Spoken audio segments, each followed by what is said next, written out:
Hey, we're live without keeping the welcome banner up for too long. What's up, everybody? Chat, what's good?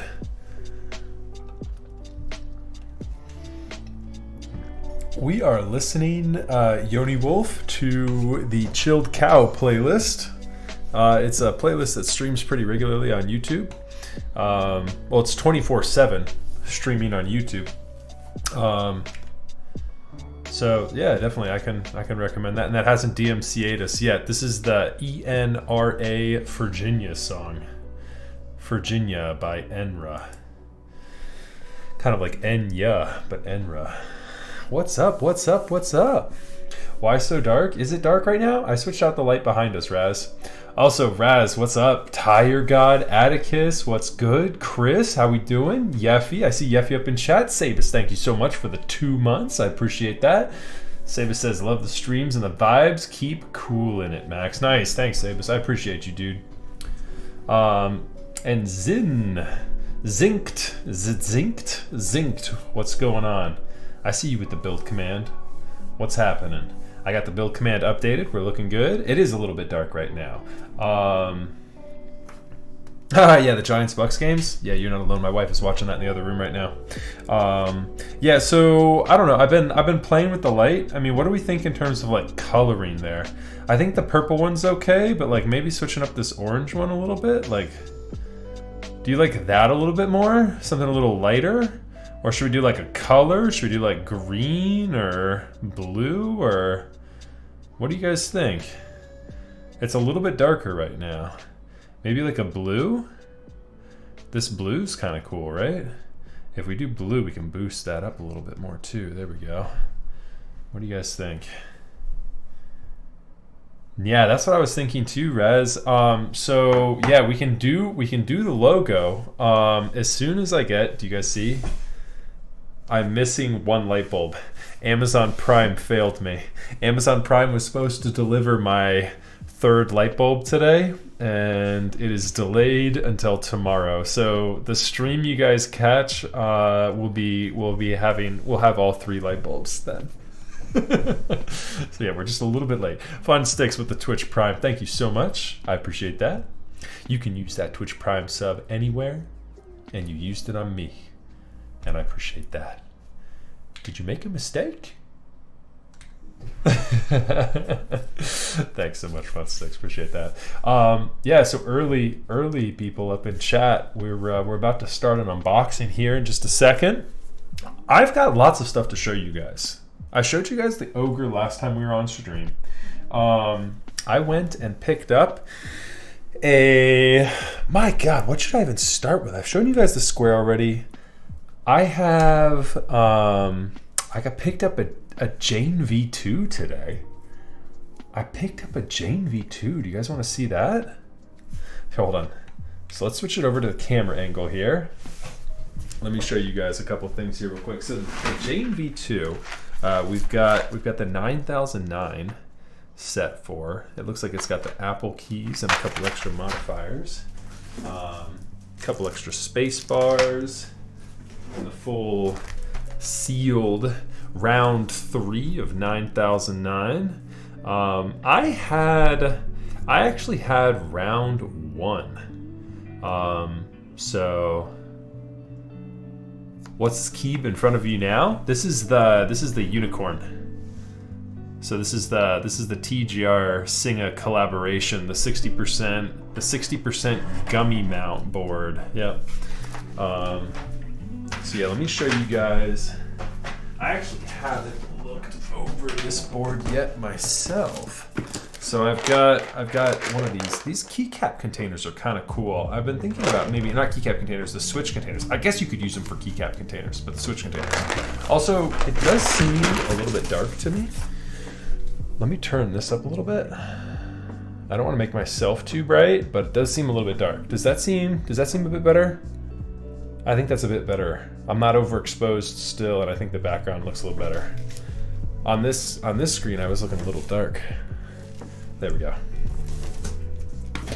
Yeah, these boxes are cool though, and they stack all up. Yeah, so Are those the lights? Yeah, so we've got one more of them coming, but that's the light we've been waiting to get for a while now. My face looks pinkish. I wonder, I was playing around with my camera over the weekend. I'm wondering if I got, it does look a little bit pink. I wonder if it's exposing white balancing for the, hold on one second, chat. I wonder if it's exposing white balance for the,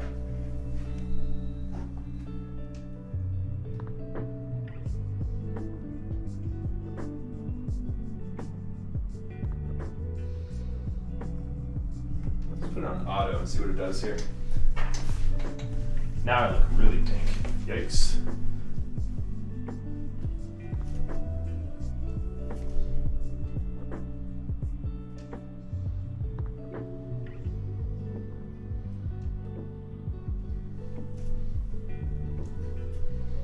I think putting it on daylight is what I normally do.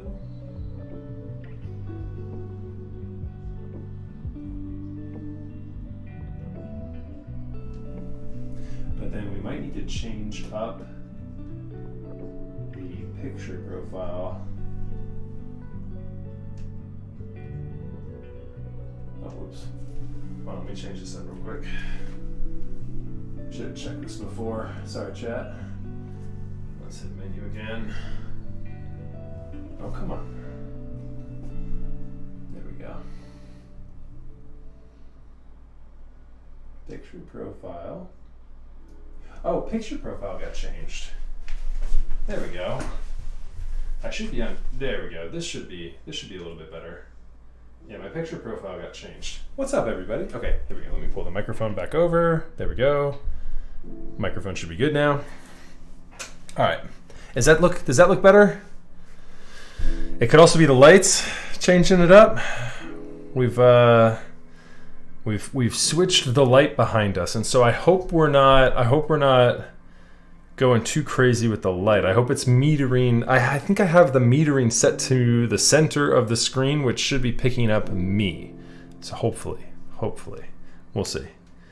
I could switch up the lights in the back too, if that's like causing me to if it's causing it to adjust a little bit more. I don't know, we'll see. Let's leave it there for a minute. I think it looks okay. I don't even know what this is. Oh, this is, what in the world is this? Stabilizer installation guide. Okay, so this is a first. All right, chat. So this came, I guess, from the Key company. Interesting. Have they started including these in orders of stabilizers? So I've got, our order of, C3 equals for this build. I've never seen this before, though. Look at this, chat. So this is how you install a stabilizer. Let's see what they've done. All right, so first things first. Assemble the stabilizer. So is it actually saying to... Is it saying to lube, though? Ah, here we go. All right, so let's see. What does it say? What is the lubing? Optional modification, lubing the stabilizers. It's kind of cool that they have the wire length notation as well. All right, so stem. Lube the two sliders. Wire, lube the two sides that get inserted. And then lube the inside housing. And they put optional, lube the inside. How people lube stabilizers can vary depending upon their preference and the type of lube being used. Well, there you have it. Kind of interesting. I know you guys don't care, but that's kind of cool that they wrote that up and printed those and put them in there. This is an OG. This is an OG number 2 that we're building tonight. We're just doing a quick unboxing though of something we just got in though today. Here is the keyboard in question. All right, chat. Yeah, this is an OG number 2 that we are going to be building. However, what we're looking at right now is a ever so beautiful Jane V2 in the coveted blue. Oh my goodness, it's blue gray but with a gray top. That looks so good. Oof. I don't know if Aaron's in here, but Nice pickup on this, my friend. Look at this, chat. How good is that? Look at these seams.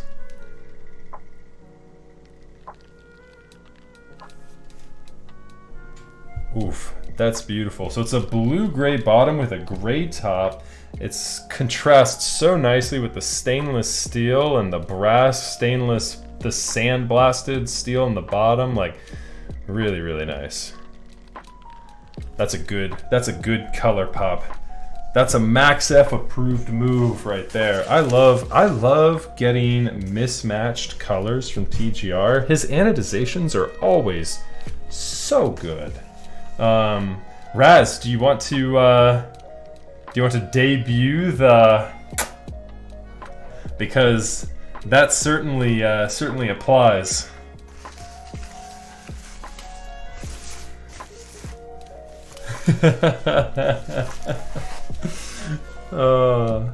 There it is. Because that definitely is a magnifique.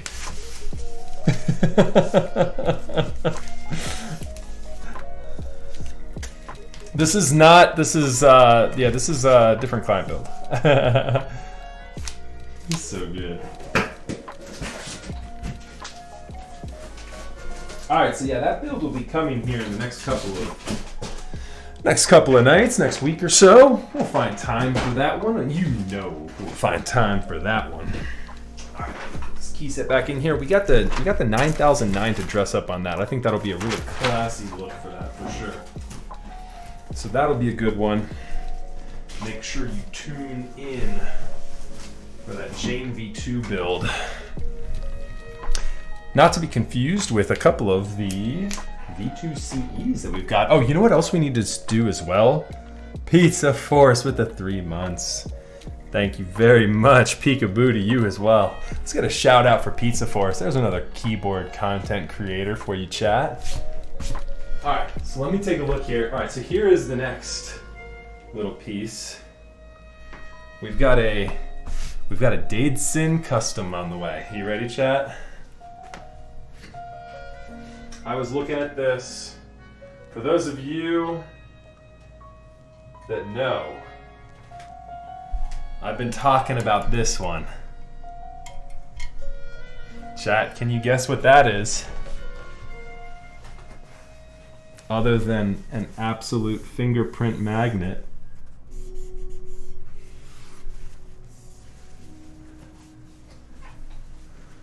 You got it, chat. The little Z has arrived, baby. We're in there. This thing is a behemoth of perfection. Look at that. Focus on my hand, please. The little Z.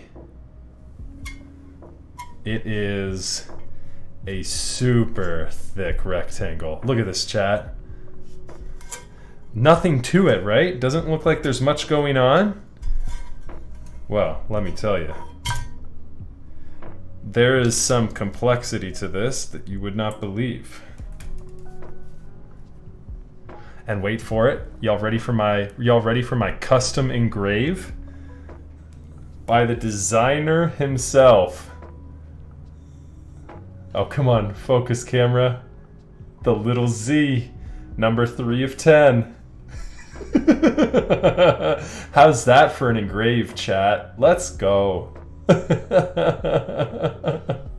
So obviously that's not done on everyone's board, but you know, Zach designs a board. I'm gonna have him engrave it. You know that's the truth. He literally, I don't know if he used a paper clip or a knife, Yeffy, but yeah, he engraved that thing for me. Chat, look at this plate. I know I have the PCB on it right now, but look how thick that is. It's a 5mm PVD steel plate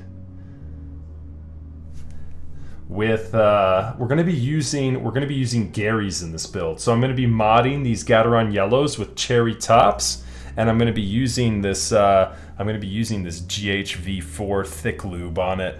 So it should be a nice juicy thick switch with a nice juicy thick keyboard. Yeah, this thing is absolutely crazy. All right, so y'all ready for like the reason why? Why, you ask? Why would you put a PVD steel case with a 5mm PVD steel plate? Well, the purpose of all of this is to get a 60% tray mount board weighing in at, wait for it. Oh, come on, is my scale broken? It better not be. Is it broken? That's a rip. Oh, here we go. Okay, all right, so it's working. It's working now. All right, so I know there's a little bit of a glare. All right, so we're 0 there. 7 pounds, 2.6 ounces. Unbuilt.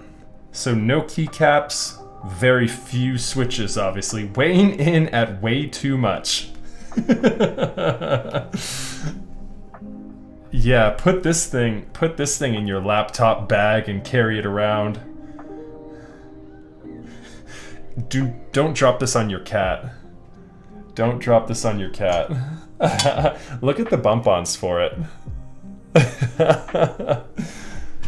There's not even cutouts for the bump-ons. That would take away too much weight.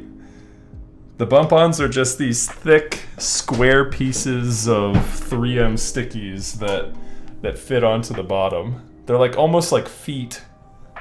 Yeah.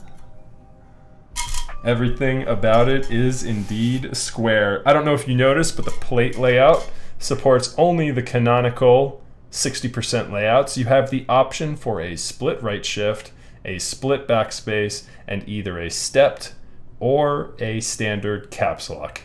Everything else is locked in. Of course, I will be doing a full 2U backspace with a split right shift and a stepped caps lock for mine. It's the Sagan 7U bottom row. So, there it is. The little Z. Would have bought it if it supported ISO. Nice, Meiosis. Nice. Maybe next time. Maybe on the next run. So, I'm number 3. Bezo's number 2, and Zach is number 1. And then we've got a couple more of the homies. I'm going to be building, I think I'm building about half of them, and then I think Diego, Lightning keyboards, I think Diego is building the other half. So I think just about every little Z build in existence, all 10 of them, I think all of them except Bizarami's board are getting built by a streamer. So it's either me or Diego building them all. So kind of cool. So we'll put that one back on the shelf. Hopefully it doesn't break my bookshelf. What's up, Jax? Good to see you, brother.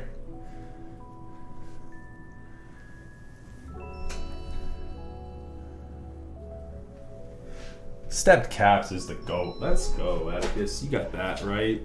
All right, chat. It's time for one more unboxing. This is the April 2019 B-Stock Keycult #1. Let's see if you guys can tell what made this B-Stock.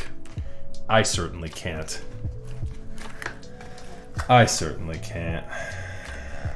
Alright, so here's the full unboxing for the Keycult #2. You guys actually just saw a more recent late 2019 unboxing, or late 2019 manufacturing of the Keycult 160.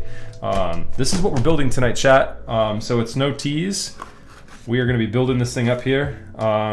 So yeah, you get this. You get with this one, you get a signed card. They converted over in the 160 to a preset, card. It had Zach and George on it, but it wasn't signed like this one is.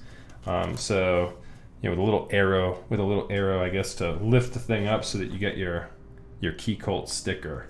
They haven't. This predates the little serialized personal cards that they send too. This one's got, this is actually required for this build. This has got a couple of hex screws that you do need. Kind of funny enough, George and Zach have such an attention to detail, but they didn't get baggies large enough for this hex. Or at least, yeah, no, it wouldn't be large enough. Okay, so yeah, we will need this because with this you kind of have to have a really, really, really small hex screw to get in through the sides to screw the sides down. Here is the PCB for tonight.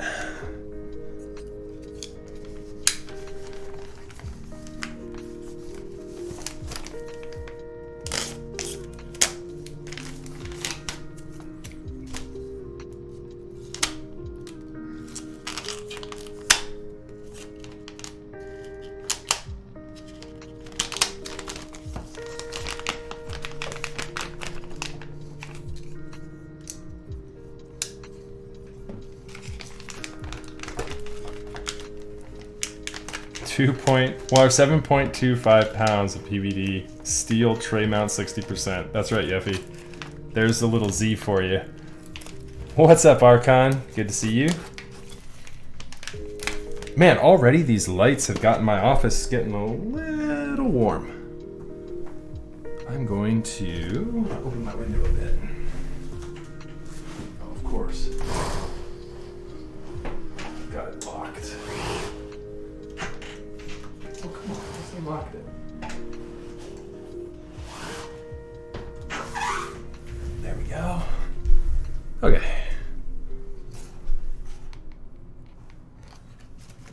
Yeah, Archon, you got here just in time. Oh, gee, Willett, thank you so much too. I appreciate that.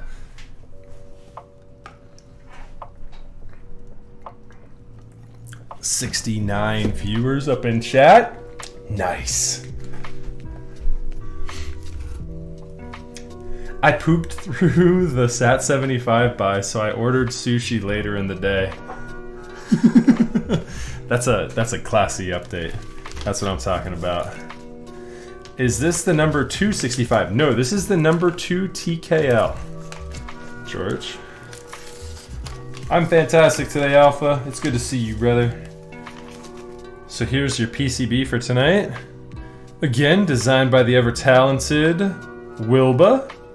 You guys have seen this PCB once or twice before. It's got a really nice silk screen on it, though. I always like showing it off. It's just a really, really top-notch attention to detail. It is a MX only compatibility PCB, which I personally like. Makes it so that I don't end up wasting a whole bunch of solder on every single one of the joints.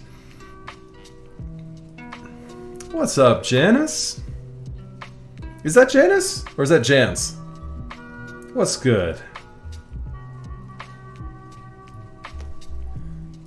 A Mighty Mouse, your stream always makes my day. Oh, thank you very much. Yeah, we got nothing but good vibes in here, so I'm happy to hear that we are affecting you in a positive way. That's what I'm talking about. All right, so let's go ahead and unbox this bad boy.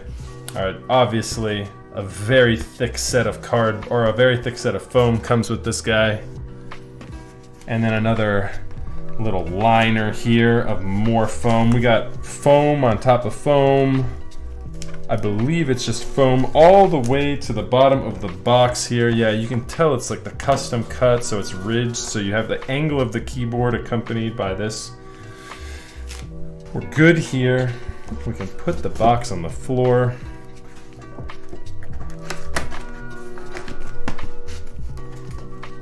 Actually, I should have put the little styrofoam liner, I should have put that in the box too. It's all good. Here is your build for the night.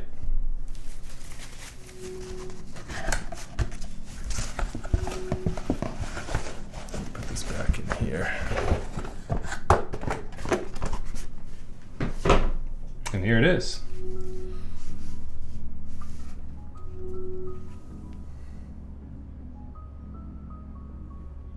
So this is a set TKL layout. The only option you have in layout choices with this is a stepped or standard caps lock. Everything else, well, you could do a split right shift, I suppose, but I don't know if the PCB supports that. It does. The PCB does indeed support that.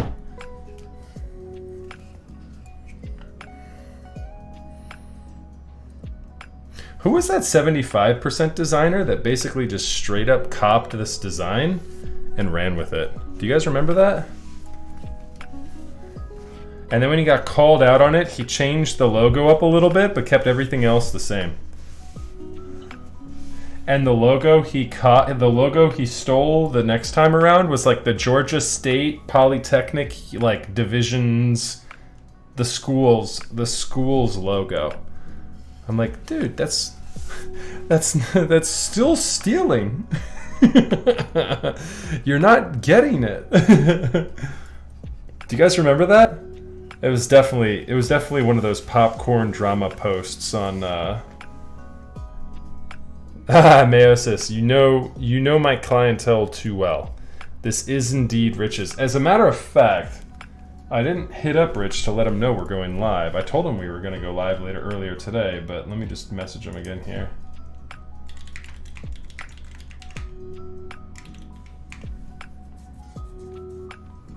Oh, nice. There you go.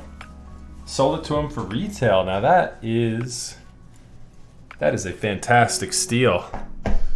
But hey, good guy Meiosis, I would expect nothing less.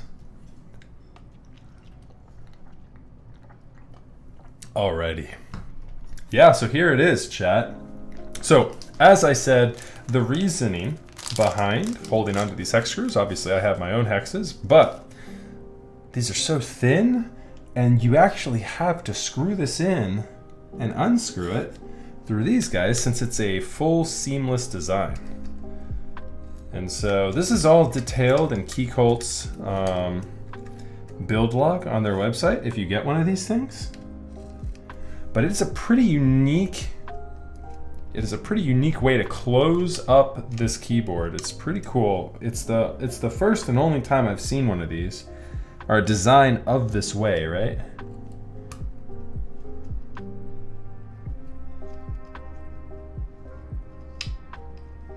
Oh, nice. Is Bueno and Andy also live right now?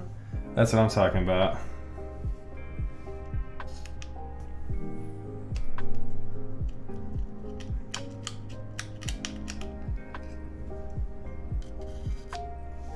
So basically, I don't know, can you see it, chat? Do you see the little cutouts, little circular cutouts there? There's a hex screw on the bottom that's actually holding that all in.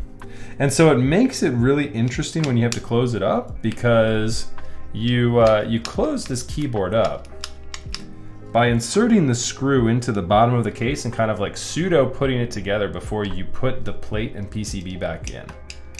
Because if you don't do that, obviously, with the plate and PCB in, after the fact, there's no way to get to those screws. Or is there? I might stand corrected here. Ah, no, there might be. It looks like there are holes cut on the PCB to get to them. Yes, like that hole right there on the PCB is one of them. And so you can, I stand corrected, you can actually get to them through there. But to insert the screw makes it so much easier if you have them pre-placed before putting it in there. That's what I'm trying to say. Make sense? Are the gray alphas on the black keyboard in N9 colorway? On the Dolce? Yeah, I believe that is N9. It's whatever OG Dolce is. Is that, Meiosis, is that N9? I feel like you would know the answer to that question. Is that silver? Yes, it is. This is a silver and red version. Now, with those all undone, oh, this should come apart, and it does, if I can lift it up. There we go. So there's the bottom of the TKL. If you guys have never seen this build, it's a little bit different. It's a little bit different. So here's the bottom of the case. And this is what makes it the fully seamless, right? Well, it's got a seam, but the seam is all on the bottom. It's almost a fully seamless, right? I mean, you can't have no seam unless there's just a single piece, right? And you do like a tray mount or a gasket mount or something. But then yeah, the screws are all hidden underneath this plate. So these guys, right? That's where all the screws went that I just unscrewed. So this one's good. We can set this one aside. Say goodbye to the Keycult. Bottom case. You're looking beautiful. We'll see you near the end of the stream. And now I've not figured out a way to do this where hardware doesn't go flying everywhere, because right now these screws that I've just undone are loose. I need to turn this upside down now though, because there's other screws that hold this middle layer you're seeing right here through the plate, the silver middle layer. I need to turn this upside down to do this, and so hopefully, there we go. The screws don't go flying everywhere. You can hear them, they're loose. There we go. There we are. And then, this guy is held on by boom, boom, boom, boom, boom, you know? Boom, boom. So, that's what holds that middle piece on now. All right, so let's go ahead and get the hardware tray out and put all these guys in so we don't lose anything. Oh, hi, Max. I read that in the same accent as the guy from The Room. Oh, hi, Mark. What's up, Nico? Good to see you, brother. And Wathia, what's good with you? I'm doing well. I hope you are too. We are just having some fun with a Keycult build here. Getting through the removal of some hex screws at the moment. We're using all the Keycult provided tooling for this.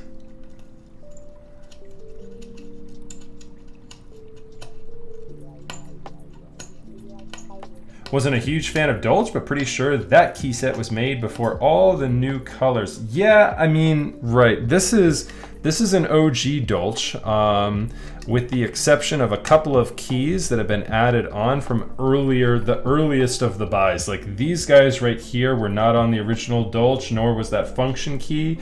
But this stuff, like what you're looking at here on the alphas, the scuffed spacebar with a little bit of scratch on it, like all of those were OG Dolch keys. So.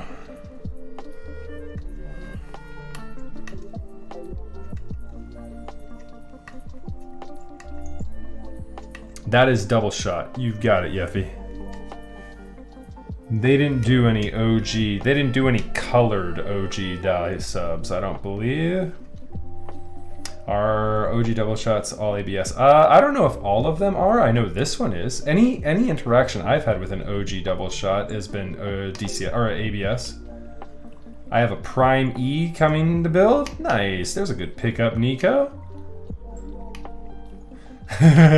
Oh, I did not hit her. I did not. It's not true. I did not. Oh, hi, Mark. Nice. Have you guys seen the remake with, not the remake, but the one James Franco did? My goodness, some of this hardware is really in there. Like this one almost feels like it's in there in the wrong threading. I hope I don't rip this. Like first, I hope I can get the screw out. Yeah, it was a surprisingly good movie. I mean, it was such a bad movie, but I guess I can understand what you're saying. The remake with James Franco was pretty good. The Room is a cult classic. Yes, absolutely. Chat, let's hope that screw comes out, and let's hope that's the only one that kind of gives us difficulty like that, because that one is kind of difficult. Hardware's giving us a little bit of problems on that one.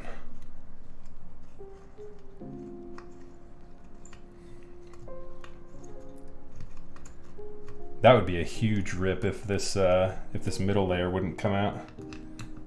Let's not speak that into any more of existence than I already have. I'm gonna remove this so I can hear if the hardware's good. There we go. So what's good with you, chat? We've got a prime, Nico's got a prime E coming in. Who else has got some keyboards coming in? What are we working with here, chat? Anyone got anything interesting? When are you gonna build up the prime E, Nico?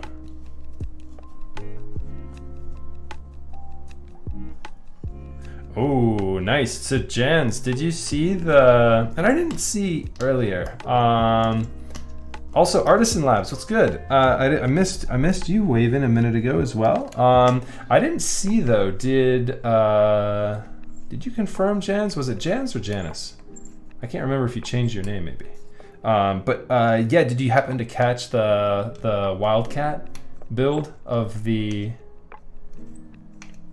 bear? Wildcat did a build for the bear. His content on YouTube is so good. It's Jans. Okay, got it. Got it. Well, yeah, what's up? Yeah, because we had another person in chat named Janice, I think, too. And so I didn't know if that was you, maybe, with a name change. All right, so I think we've just got this one middle piece. Oh my goodness. Can I remove this right now? Or is this guy very much so still securely fastened? Let's see what hardware comes out.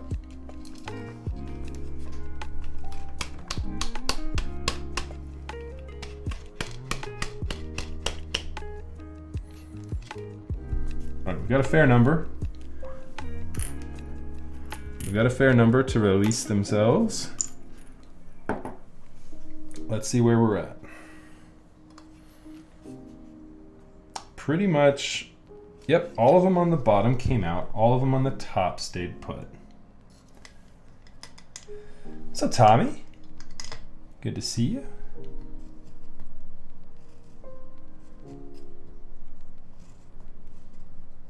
Oh, nice.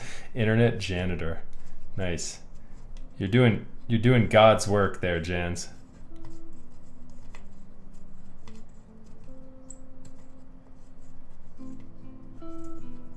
It's like you're doing like social work. You're dealing with crazy people on a day-to-day basis, basically.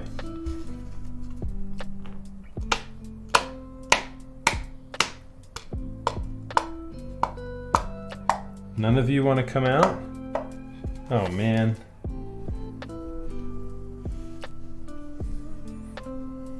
This thing has been sitting in a box for how long, Meiosis? How long do you think this thing has been sitting here with these screws and this?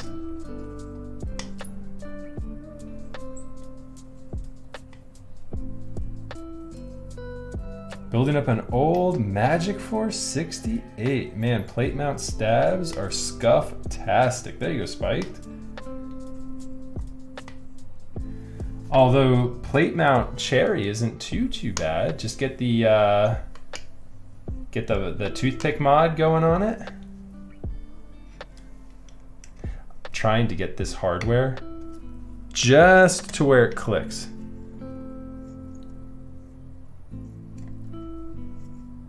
Using very little force.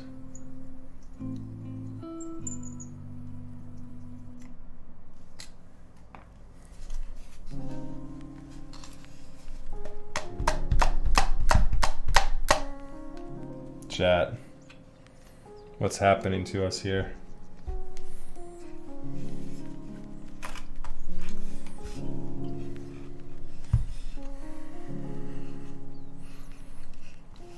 How am I gonna manage this?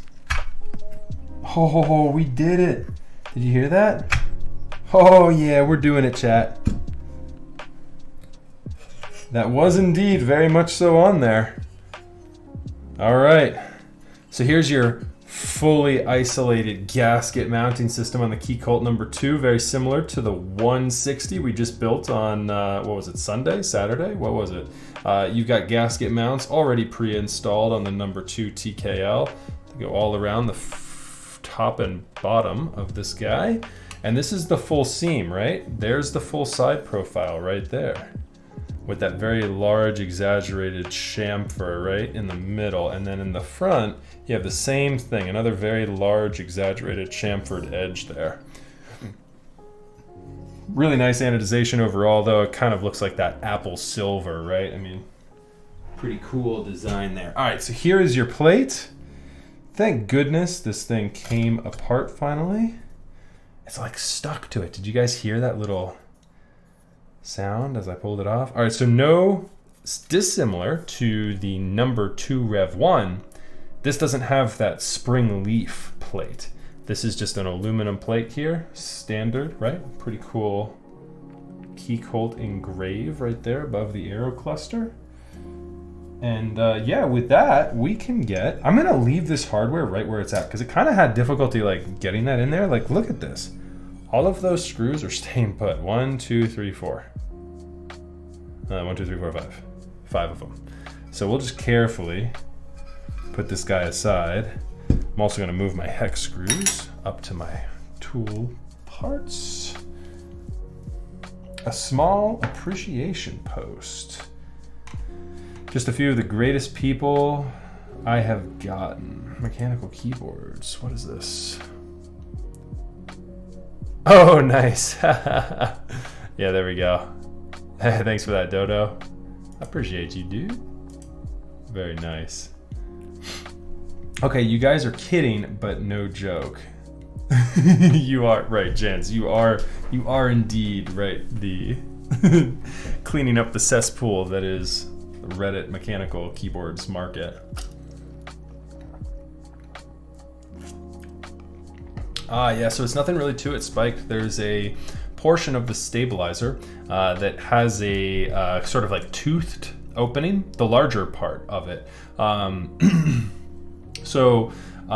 no, excuse me, it's the smaller part. The larger part is exactly the same as screw-in. The smaller part, instead of having just a spot for you to insert and screw in screw, the smaller part has just kind of like a double-toothed like system that uses a little bit of gravity, right, to sort of like push stress against the PCB. They work pretty well. What you do is you insert it, pop it into the PCB, and then you have that little opening that's sort of like 2 pieces of the same. Here, you know what? This is going to be a lot easier to just show you. I have plate mount modifiers right here. Let me just show you exactly what I'm talking about, Spiked. We'll just have a little bit of a learning session here for 2 seconds. Yep, I have a housing right here that should do the trick. All right, so here's your housing for plate mount. So you can see this is your normal housing that goes into the larger portion of the plate right there. And then this is the part that's normally just a little hole for a screw. You can see how it has these 2 teeths, as I was explaining, right? That pops into your PCB and just, you know, kind of uses a little bit of tension to hold in there. Once you pop it in, the only thing you need to do is insert a toothpick right there, break it off, kind of like shave off any extra, sand it off if you have any extra that you think might come into contact with the bottom of the case. You obviously don't want that. And that's it. The toothpick will hold these 2 pieces and push them against each other so that you don't have the stabilizer popping off of the PCB, because that's what happens with these. Sometimes they pop off the PCB. Other than that, these are cherry tooled stabilizers. They're perfectly fine to use. They don't have our beloved anti-wire pop-out technology, but they work just fine, and they certainly don't have the issues that, you know, kind of like Zeal stabilizers and Dirac and Everglide have with the wire popping out very, very easily. So yeah, a little bit of learning session there. We are going to get into tuning some stabilizers here now. So I need this and this. So that wasn't wasted time at all with us going in there. Look at, I reorganized all my stabilizers. Look at this, chat. These are all of our housings. These are all of our wires right here. You guys need some space bar wires. This is like, most of these are all 6.25, because who uses 6.25, lol? Am I right?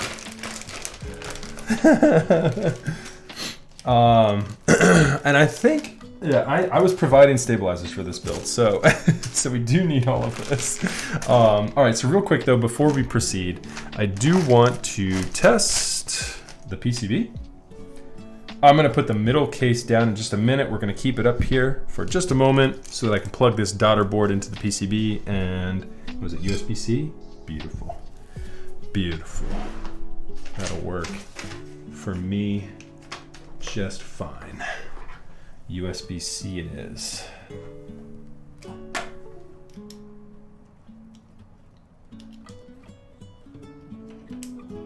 Is it Raymond? Raymond. That makes sense. Raymond. What's good, dude? Good to see you. And let's see here. A16. Hey Max, how are you doing this evening? I am doing good, man. I'm doing good. Thank you for asking. Hope everyone's having a lovely evening. Yeah, I had a good night though. Wife and I got a nice dinner delivered. Actually, she picked it up. Had dinner with the kids, and we'll celebrate my birthday. A little happy birthday to this guy. We'll celebrate my birthday probably this weekend. But yeah, it was a really nice day. Very low key, a nice day. Oh, we got Rich up in chat. What's good, Rich? I was actually, you know what's funny, Effie? I was going for that Lerv. You know I was going for that monochrome Lerv as well. So if it comes in and Bree doesn't like it as much as she thought she would, you know, I'm here for you. I'm here for you. I got you covered. Don't worry about it. Thanks, everybody. I appreciate that. I am the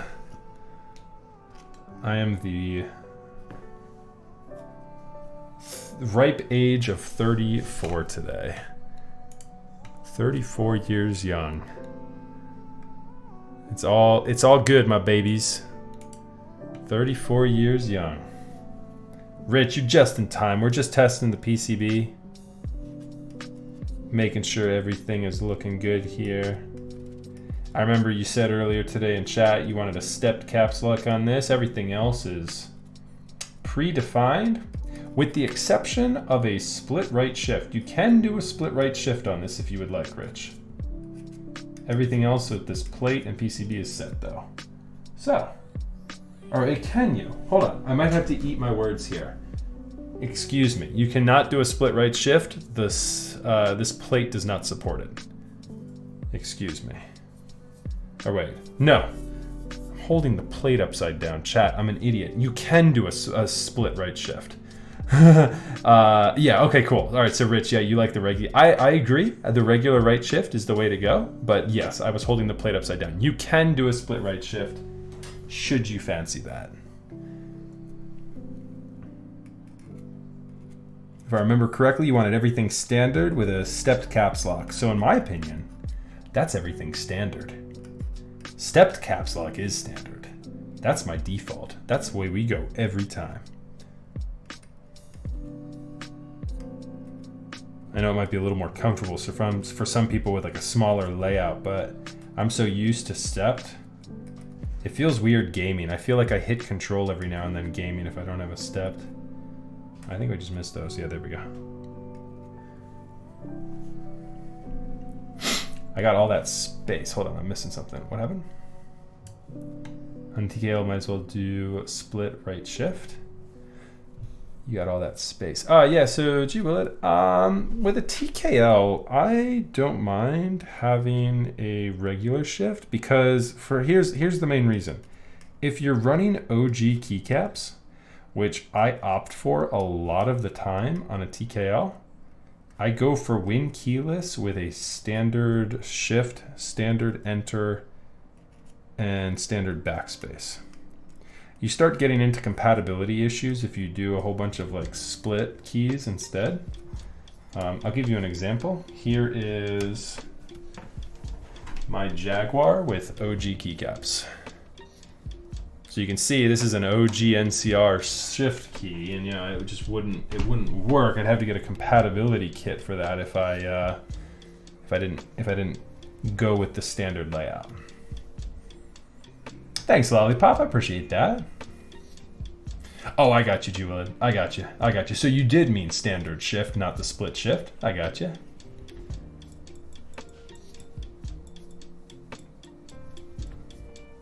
Oh, what did I miss? What was Defraz asking you about, Yeffy? What am I building up soon? You keep telling me I've got a couple things on the way from you. I'm not sure if I believe you anymore, Yeffy. You're holding out on me. What's going on? Thank you so much for the cheered bits, Nico. What's up, golf boy Nico? It's been a minute, man. I think right? Am I incorrect with that? I feel like it's been a minute since I've seen you. All right, so the PCB is looking good, chat. We are all squared away there. Which means I'm good to put the middle case in my secret safe place. Down here on my office floor. Don't get any crazy ideas, people.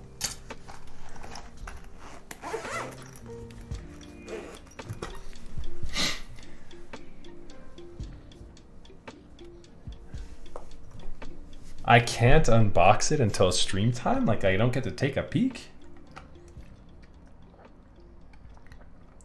Oh, you've got a Geon Works F1. Nice. Yeah, there we go. Yeah, so I think you had that, am I right? Didn't you tell me about that one already? Because I was actually, Geon came into chat a couple of days ago, and I had the impression that I already had one of those coming my way. Oh, yeah, here we go. I just took a drink, but I'll take another one. Thank you. Thank you, Champagne. Champagne, Stevie. All right.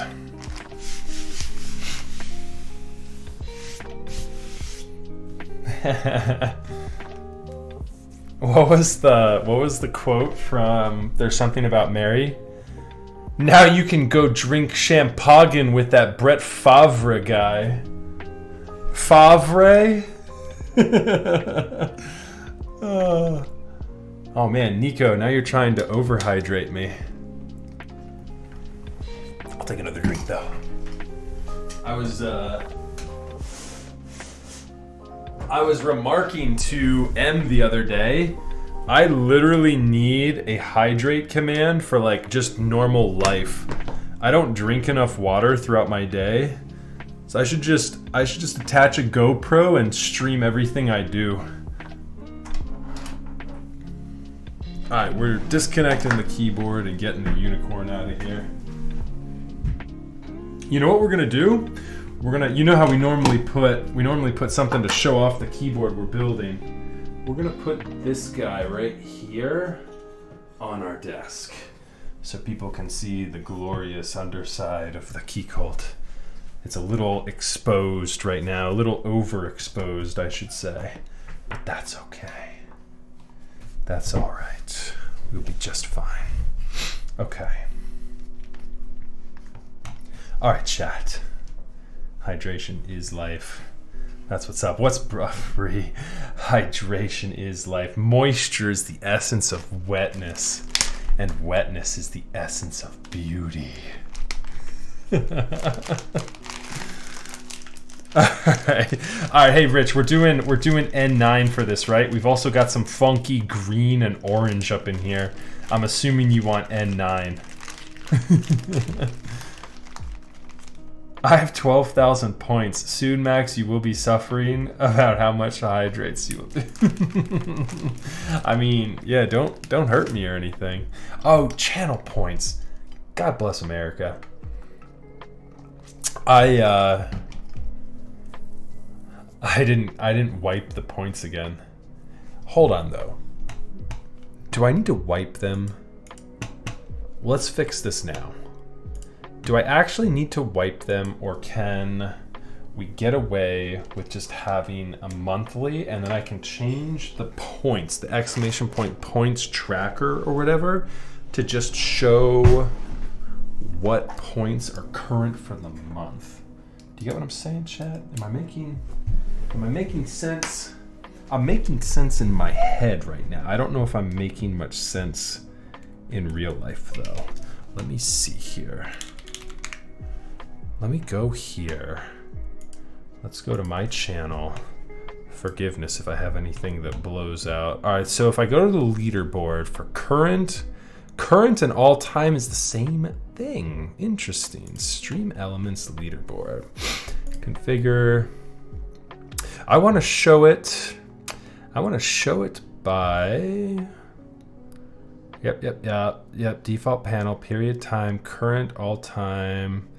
I want to show this thing, stream elements. Let's fix this now, chat. Because the stream elements leaderboards here are going to be tied to a prize at the end of the month. So we need to make sure we have this working properly. Is that showing up on stream?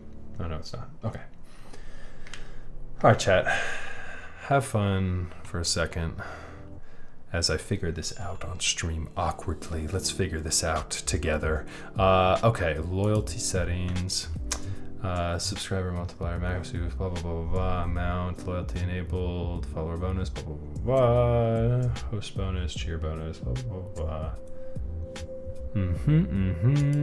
Leaderboard. Now, I should be able to make it so that current includes a set amount of time. Because I only have current and I have all time. And it doesn't make any sense if current can't be set to a custom time range. There's got to be a way to do that. There's got to be a way. Chat, forgive me if you're telling me right now. Tipping settings, revenue, blah, blah, blah, blah, loyalty, leaderboard. Modules? No.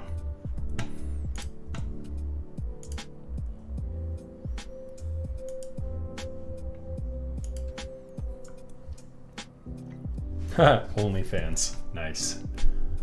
Nice.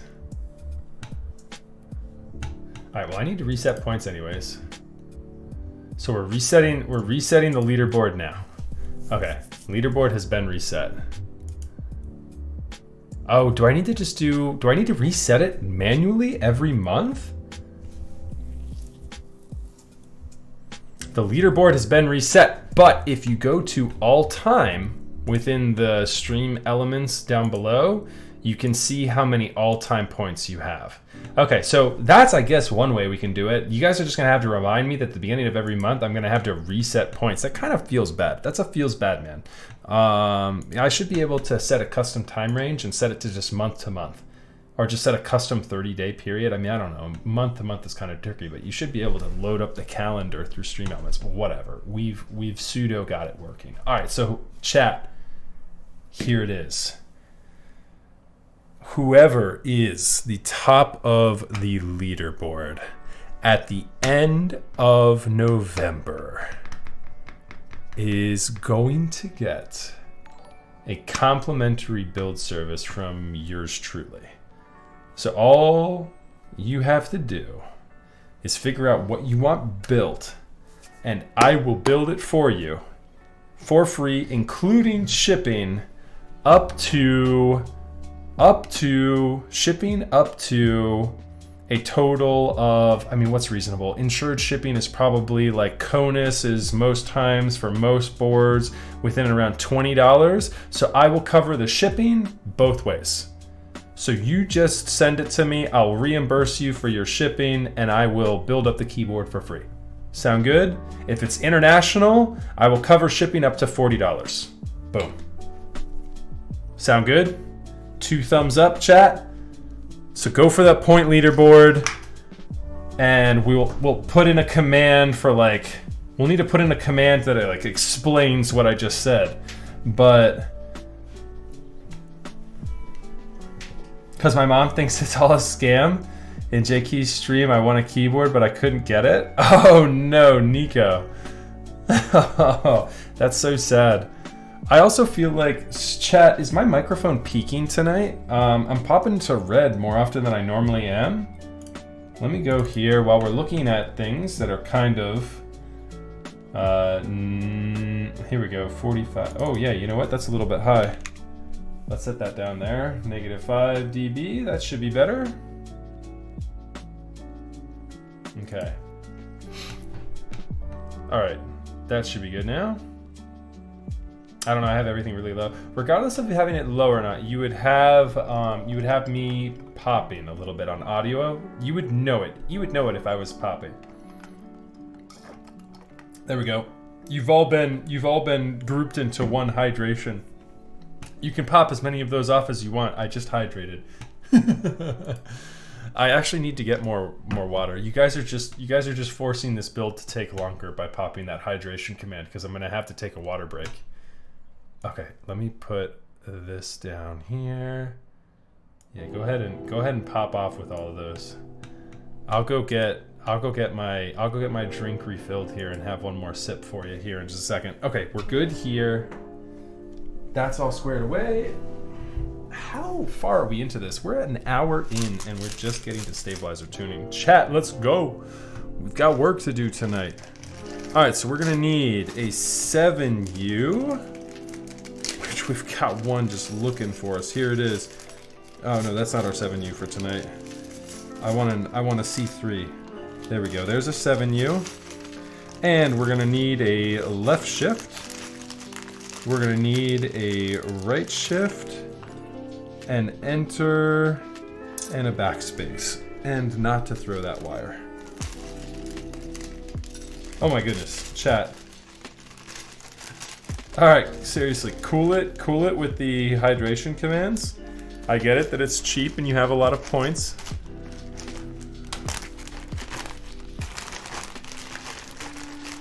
I will indeed drink as soon as I get more. I'm all out. There's nothing left, chat. What do you want from me?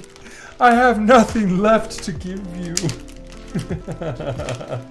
They cannot be contained. Yeah, are you trying to delete them, Yeffy? I don't think you can. All right, so 1, 2, 3, 4.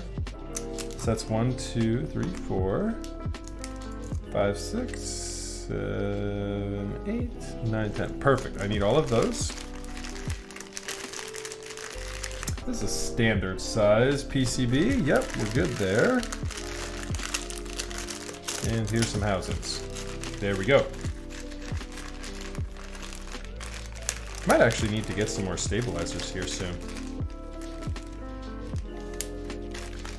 Rich, the hydrate thing is just to remind me to drink water because I found I wasn't drinking enough water on stream. So now I get more than enough reminders, clearly, that I'm not drinking enough. I should just have like a Camelback connected directly to my refrigerator. And just a tube ran from my kitchen all the way over to my office. That way I would never have to go refill my water. I'll be right back, chat.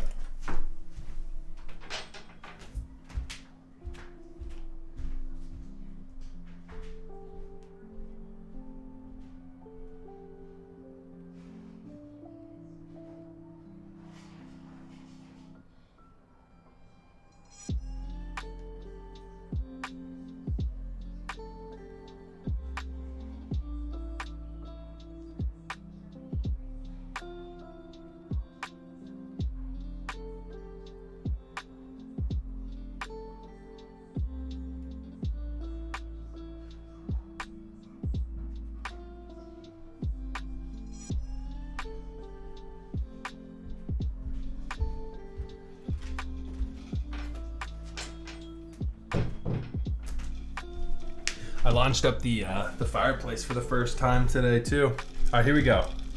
I'm hydrating.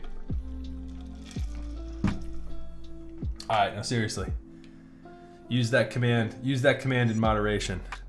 Oh, now you have to use the command in moderation. You've used all your channel points. In before I add something more juicy, you can add or redeem channel points for, and it costs you 13,000. How many was it that you said you had? gonna do like free keyboard build, 13,000 points. Or like give away like a keycap or something. All right, did I have enough? Left shift, right shift, enter, backspace, spacebar. Yes, and I got the right spacebar correct. I do believe. Yes, that should be the right spacebar there. Yeah, because that's our 6.25 is this little mini thing. Okay, cool. All right, so let's get into it here, chat.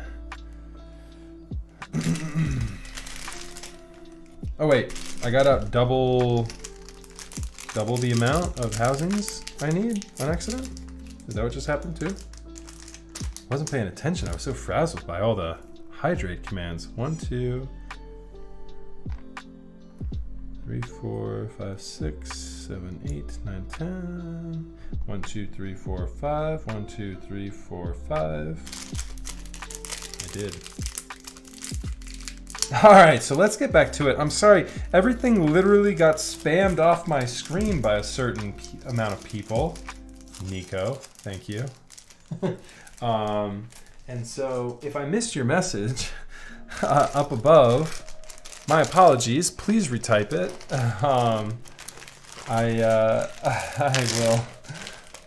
I will definitely try and get back to anything I might have missed that was up there here now. My word per minute, Patty, is generally these days I'm in and around like 110. I'll pop off at like 120 normally. Like that's when I'll like be like, yeah, that was quick.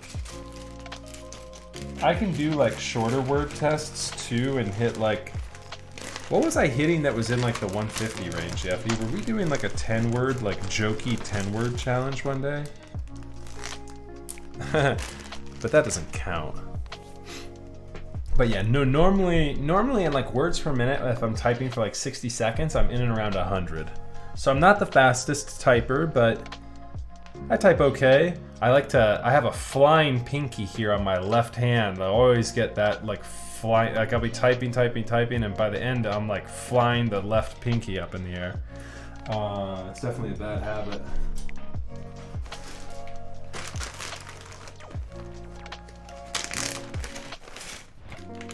No, that's true, but as far as keyboard streamers go, gotta be fancy when typing. That's right. I've worked long and hard to refine my proper typing etiquette.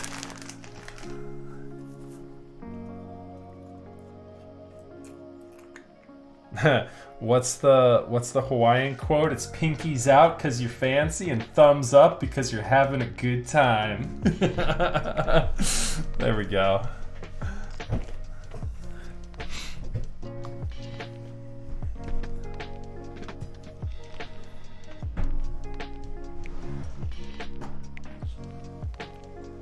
Yeah, that's a good Hawaii-ism.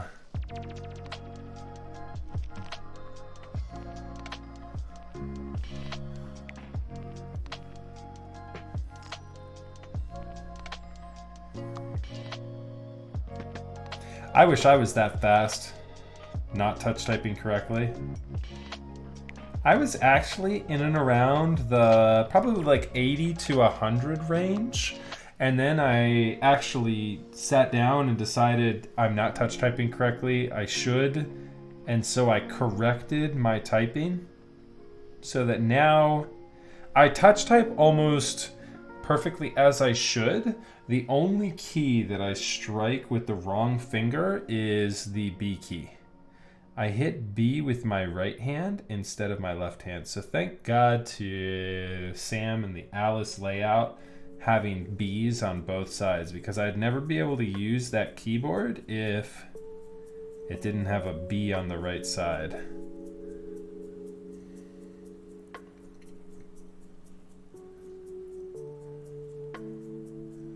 Yeah, Patty, we got a juicy one tonight though with the Keycult. Here we go. If you zoom out, you can see the bottom part of the case, the bottom half there. You use your index finger for space? I've seen that, Jason. I've seen that for sure. I use my right thumb for space. I know a lot of people use their left thumb. Some people even get fancy with it and alternate their left and right thumb. So if they finish a word with their right hand, they strike space with their left thumb and vice versa. That's kind of crazy. I definitely have not gotten that down. I have occasionally swapped it up and tried to use my left thumb to hit spacebar though. And it feels really weird. And one of two things generally happens. I go back to hitting my right thumb unconsciously while typing, or I just don't hit spacebar. And so I find myself doing touch typing tests and I'm not hitting spacebar in between words, or I've just gone back and I've accidentally used my right thumb. And I'm like, damn it, can't do that. I know I would need to like slow down to the point of not hitting it incorrectly to train the muscle memory, but I just haven't done that. Yeah, so I trained myself, I went back and I started typing a lot slower and touch typing correctly back in 2015, right when I first got into keyboards again. Or right when I first got into keyboards. I've been in the keyboarding hobby since 2015. And I started focusing more on it just from a collector and like an enthusiast level perspective then in 2015. And I said to myself pretty early, if I'm going to be getting into this hobby, I want to learn how to type correctly. It's a shame to be spending, I felt like it was complete heresy to be spending hundreds of dollars on keyboards and to not be using them correctly. So that's when I went back and I started touch typing properly, and I was at, I think I went from like 80 to 100 words per minute down to about 30, I think, when I first started relearning.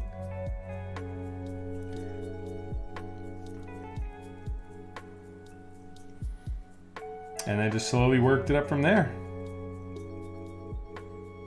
That first week was rough. The first week was rough because I was like, you know, even at the office, I was like, and I was coding regularly, so I wanted to make sure even when I was coding, I was touch typing correctly. Like, it was really rough that first week, but I was working through the, you know, placements and muscle memory, and, you know, I was luckily at a client where I wasn't regularly working, and so I was able to type on the web browser based applications all throughout the day, and colleagues constantly thought I was just working because I was sitting there hitting keys on my keyboard, and, you know, nobody could see what was on my monitor, so I was kind of able to get away with, you know, on the job training, if you were. So how many stabilizers do we have total? 4, 5. 1, 2, 3, 4, 5. This should be the last one that we need.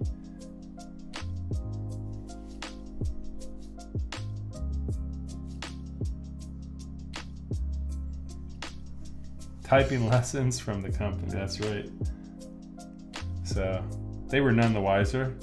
But yeah, that first week, I think I went from typing normally, incorrectly, but normally for me, 80 to 100 words per minute, down to really focusing and mentally saying to myself, all right, I'm going to type as correctly as I can.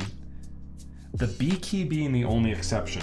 I literally looked at it, and when I was learning B, I was like, that feels like a really awkward reach.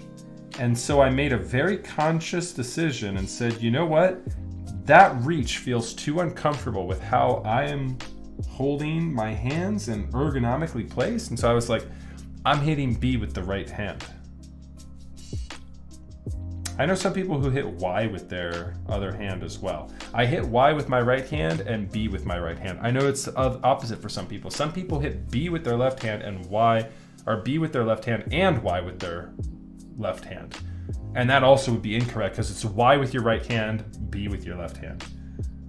But yeah, I looked at it and I was like, nah, I'm not doing that. And so there's nothing wrong with that. I mean, whatever. Unless you're using an ergonomic word that doesn't have B on both sides, you'll never have an issue. So anyways, I'm ranting on this for far too long. What's up, chat?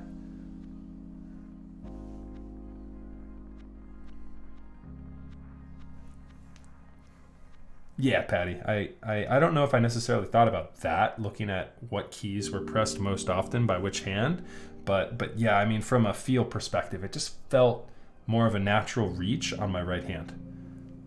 And what I was trying to say, too, a second ago was like, yeah, it went from 80 to 100 down to about 30 words per minute. And then by the end of that first week, because I was taking those tests and focusing on it and really consciously thinking about typing correctly, I think I was back up to like 50 words per minute by the end of that first week. So the first week was obviously very painful. But then after that first week, then I kind of just started slow rolling and doing, as I did typing tests, it kind of just kept getting better and better and better. Like, you know, I think by the end of the second week, I was probably back to like 60-ish or so words per minute. Give it like a month of after learning how to touch type correctly, I think I was up to like 80 words per minute. And then now after that, it's just been kind of like improving on speed, and I don't practice as much as I was back then. And so now I'm just kind of like casually in and around that 100 to 110 marker. I don't feel like I need to type any faster than that. I think I would actually have to like consciously train to get faster than that. Which I actually did for a bit. I was like, I want to be at that 120 mark. And so I went from 100 to more 110 back a couple months ago when I said, you know what, I want to hit that 120 more often. And so what I did is I looked up how to like train it even more. And it was like, do 10 minutes of 1 minute tests, and that helps. And then do one 10-minute long test. And all the while you want to type as accurately and as fast as possible. So you want to maintain, you know, that 98 to 100% accuracy and type as fast as you can. And I found that doing like a week of that, 20 minutes a day, brought my speed up another 10 words per minute. So I could probably just rinse, repeat that with diminishing returns, I would assume. But I could probably rinse, repeat that method if I wanted to, and probably pop off at, you know, an improved rate every week. But it kind of just becomes, at some point, it kind of just becomes a slow grind.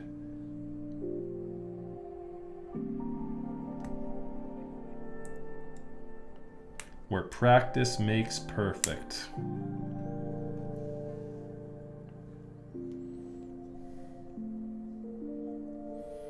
Yeah, Chad, if you're just joining us, we're talking, if I can talk, we're talking typing speed as we tune up some stabilizers here. We're working on a Keycult No2 tonight. Pretty beautiful keyboard, if I do say so myself. We've got a zoomed look here on this part of the process we're doing here so you guys can see the full detail. If you have any questions, feel free to jump on in chat. If you have anything you've got your eyes on that you're about to buy in the keyboarding world, or any questions about the build process. I find we're always talking audio and video gear in here as well. Everyone, I feel like, is a bit of a tech nerd, so feel free to jump in with any questions about any topics you might have. I'll do my best to answer.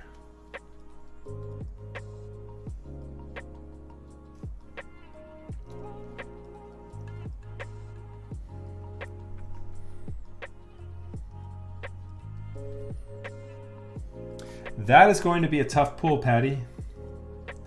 That will be a very in-demand keyboard.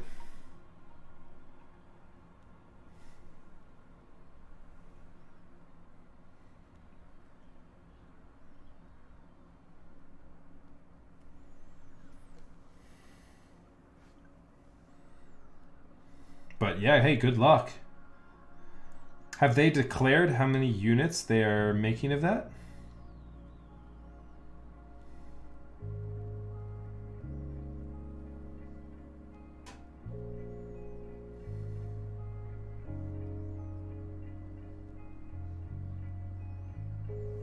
After the Iron 165, I feel like they really built up very quickly quite a following. Had the pleasure of building one of the Founders Edition Iron 165s. A very nice aesthetic, but I was underwhelmed with the sounds of it. So I think they could definitely make some improvements with the design in terms of acoustics. Hopefully we'll see that. Justin with the 1,000 bits. What up to you, good sir? Wait, did TTS go off on the what up? I didn't hear it, if it did.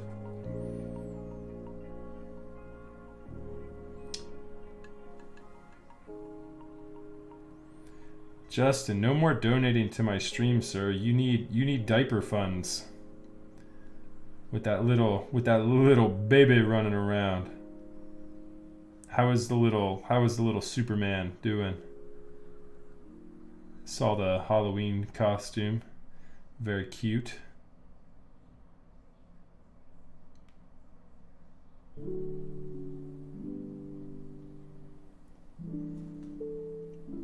Oh, it was Batman? Oh, my bad. I thought it was Superman. Haha.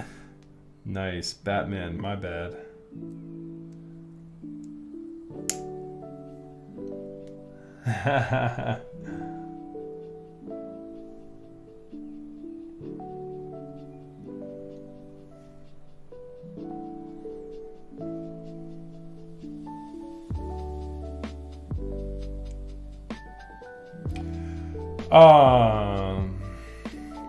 How do you miss that if you try? That's such a large window.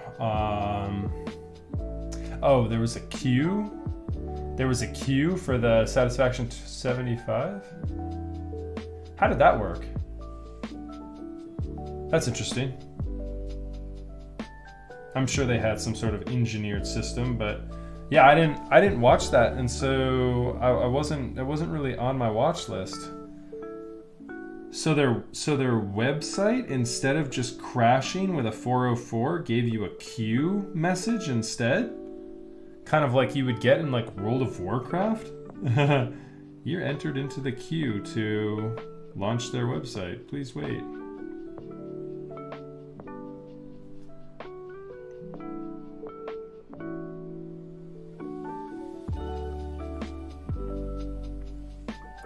We are becoming a lot more like sneakers, Geigster.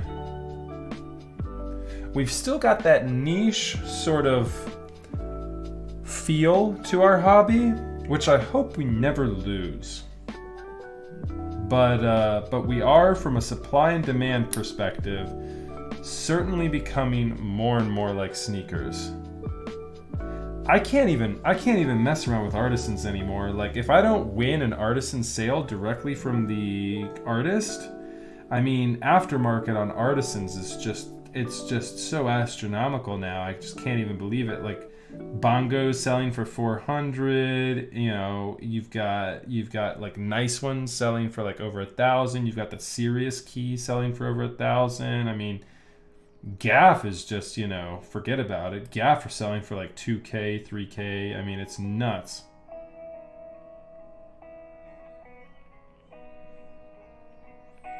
I can't keep up. There's no more dissemination of my wish list for me. More times than not, I know who has the cap, and more times than not, I know I'm not getting it.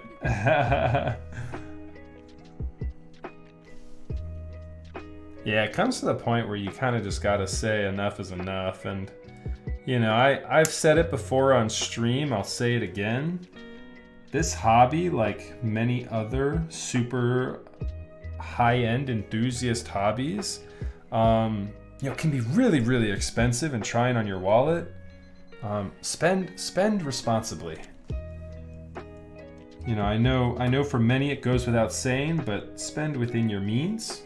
It just feels better at the end of the day. You don't want to stretch yourself too thin.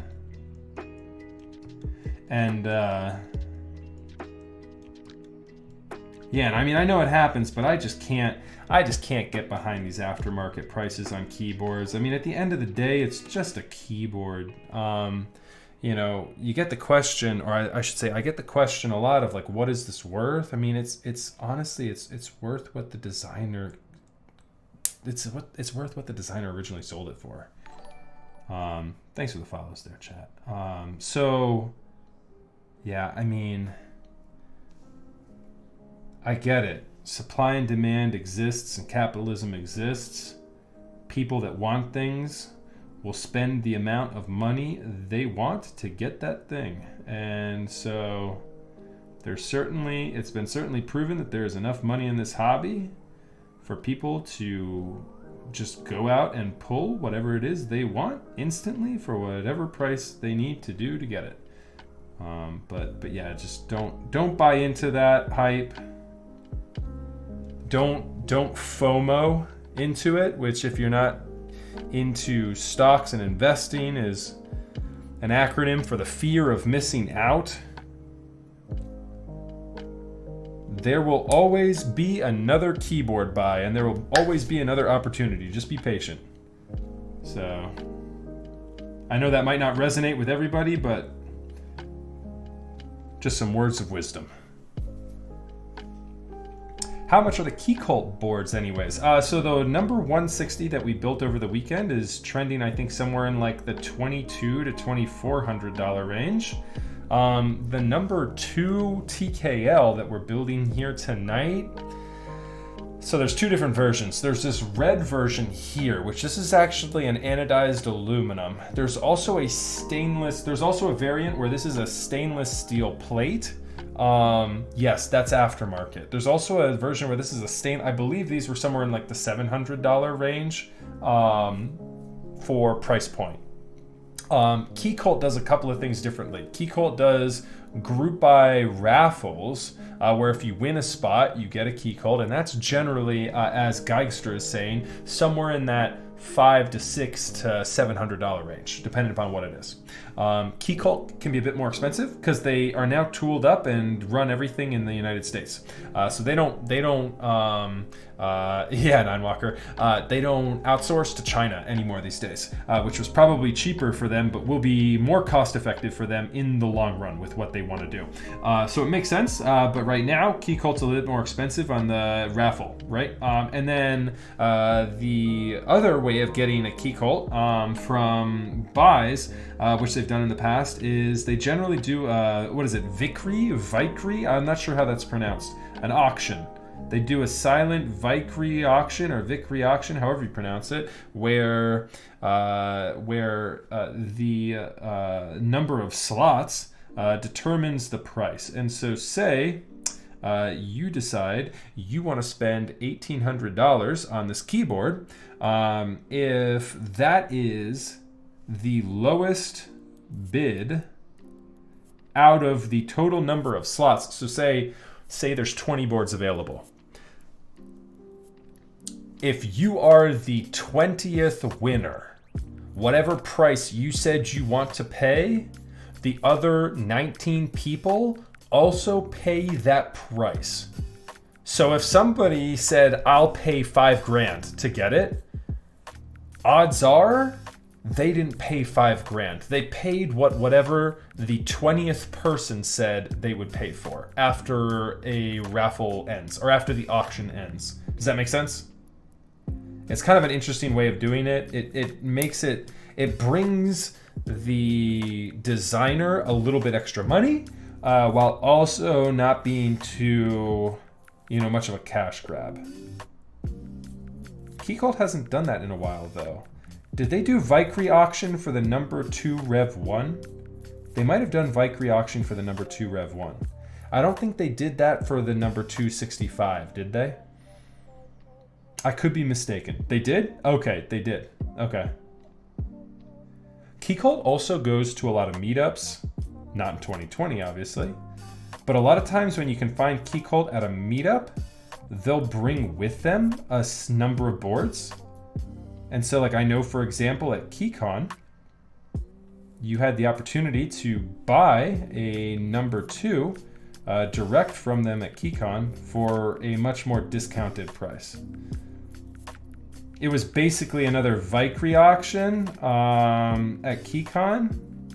However, you were only competing with the other people at KeyCon, if I remember correctly. I could be mistaken in that, but I think that's what they did.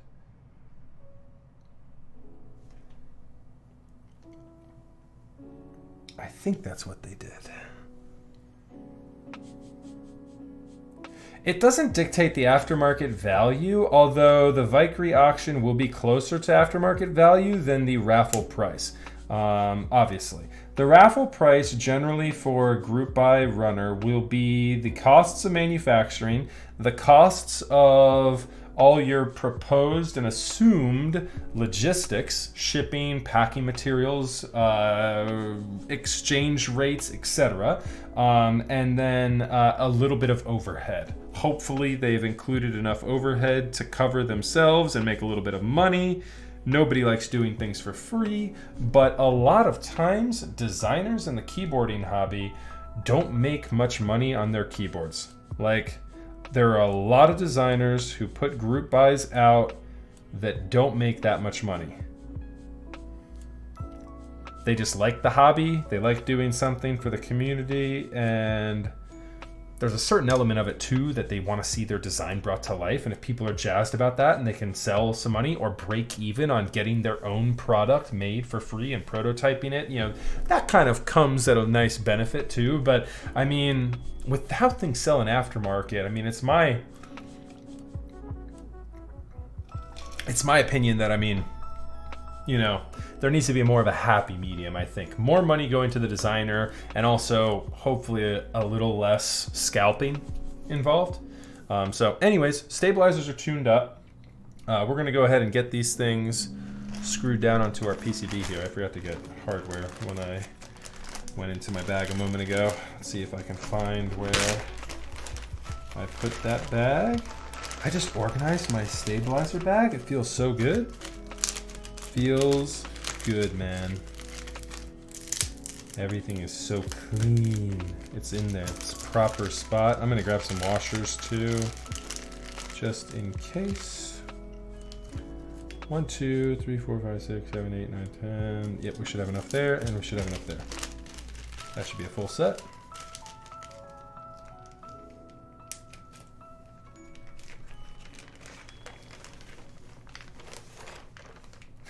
Yeah, I mean, right. And then you also kind of, you know, what irks me is that a designer who's trying to do something nice for the hobby, Novel Keys with the entry-level NK65 got a lot of flack for the sale format of their first buy for that keyboard as well. When they start getting a whole bunch of shit from the community for trying to run something, I mean, guys, you can't have it, and I say guys generally, not to you chat, just generally. You can't have it both ways where you want more and more products, but then you get angry when they sell out so quickly. I mean, designers can only do so much, and so, I mean, it's tough, and especially it's tough when you don't have a community that, or a designer feels like they don't have a community that's appreciative of what they did. If I fail on the Iron 165, I'll probably go for the Vega. There you go, nice. I love the Polaris, and I'm sure the Vega will sound just as good, if not better. Yeah, AIO3, you can't really go wrong with that dude. He is really, really a designer at the top of his game right now. I'm really excited to see the projects he continues to come out with. I had the pleasure of building up a couple Polaris keyboards. They are very nice indeed.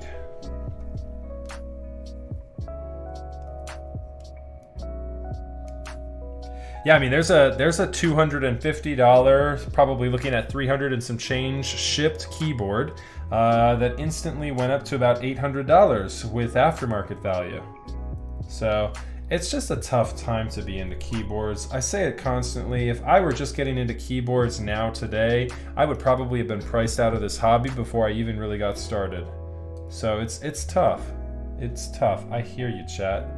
Looking at these aftermarket prices, it is very tough.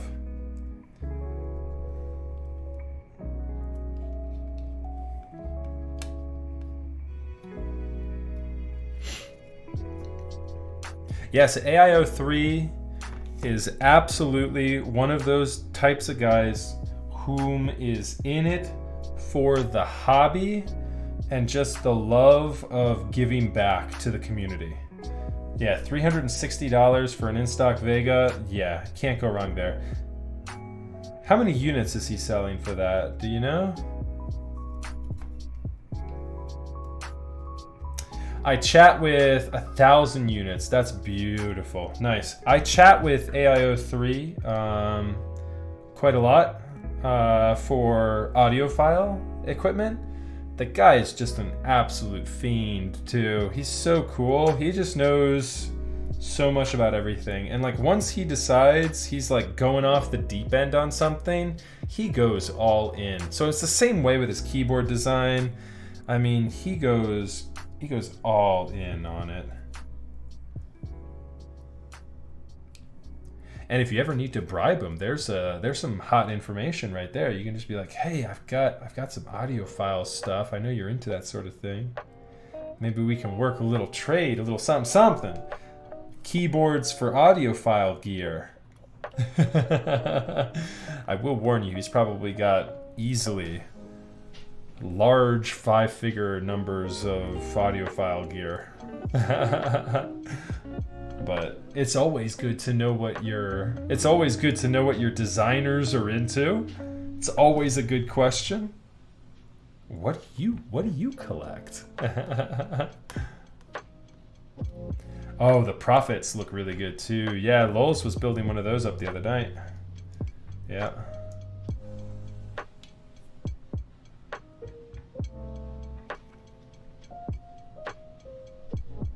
Did anybody get on to, this is not an AIO3 board, but did anyone get onto the,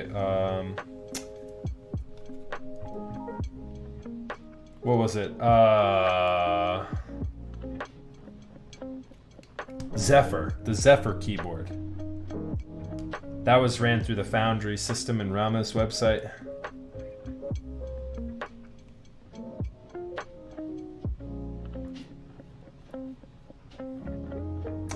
Typically information on group buys is linked on Geekhack. But yeah, there you go. There's his website there.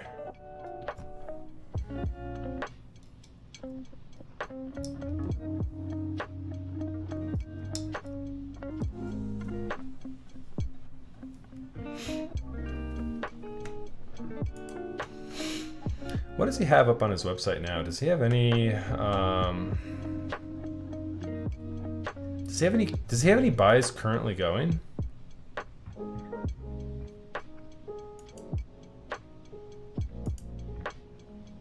Yeah, so the Vega is not currently up. The Signature series, that Andromeda, ooh, that Andromeda looks so good. I'm also really excited to see the Orbit. The Orbit looks like it could be really cool too. Oh yeah, Andromeda just ended. Yeah. I have a feeling I might get an opportunity to build one of those. Things have a tendency of working their way over to my desk.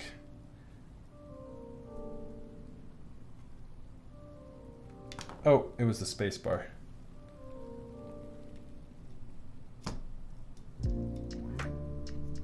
So this isn't an AIO3 project, but actually the designer got a lot of insight from AIO3 as well as Fox.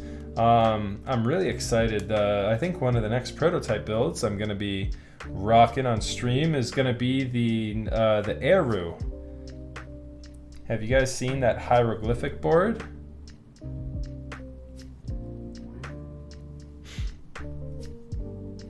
I think my unit has already been manufactured. We're just waiting on another review unit to make it off the line, and then I do believe Felix will be sending them out. Okay.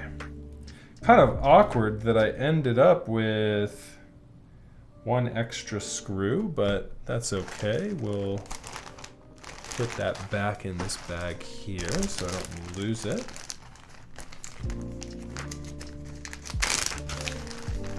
A little bit awkward, but these things have been known to happen. I'm gonna put it in here, combine it into this guy. Ended up with 2 extra washers, but only 1 extra screw.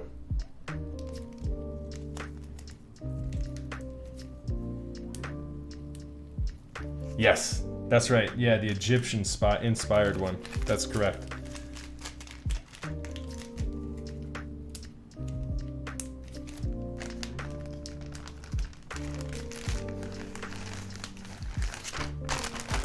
Have an extra GMK Tifu set sitting around, huh?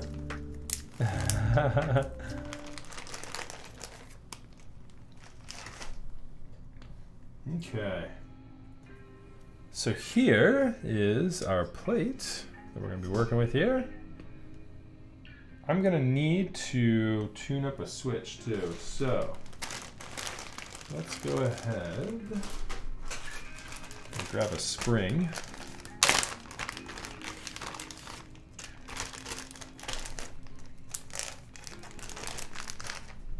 And let's just do this. Let's keep things clean here. We'll just grab one spring. All right, so chat, what we're about to do real quick here before we actually test the stabilizer, I'm going to get our switches out here in just a moment.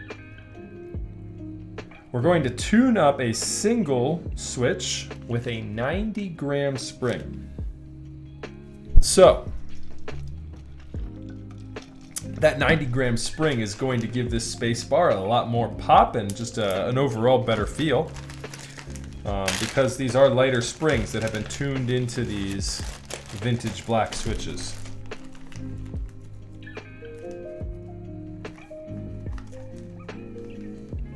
I think as many people that can get in are going to go for it, Morad. I personally am not going to go for it though. I'm kind of good on the TKL game right now, but I absolutely understand the allure of that keyboard.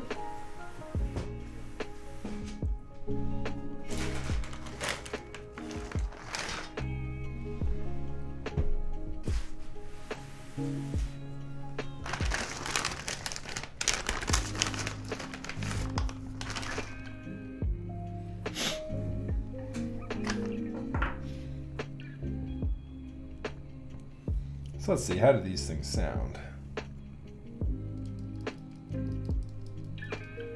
Oh, these are gonna be nice.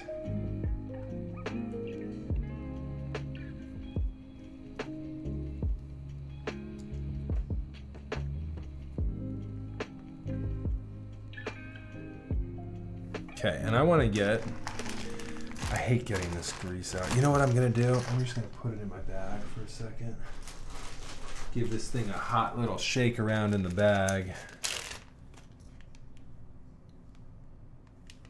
There's our 90-grammer right there. This should be enough to get them all juiced up here.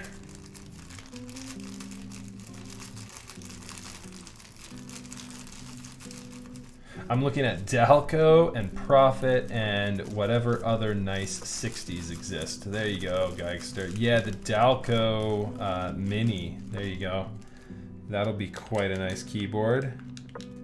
I've got a fun edition of that coming, chat.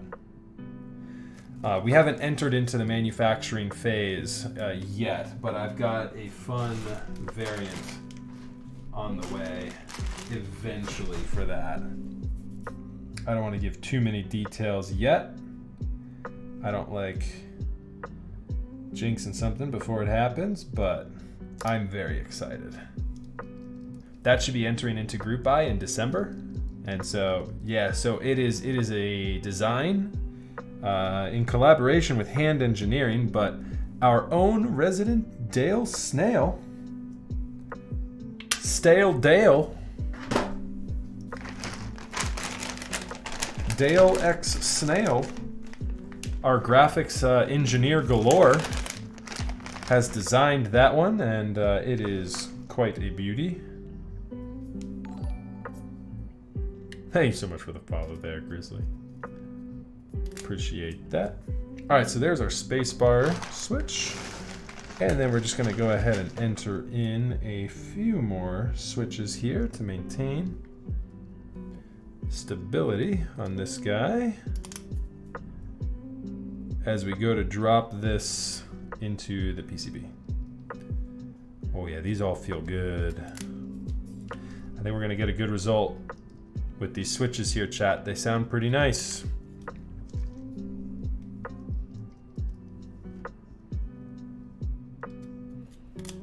Oh, thank you very much, Wolfgang.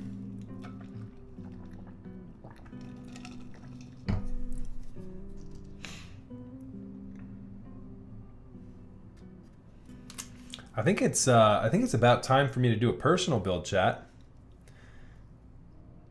What do you guys think? I think, you know what?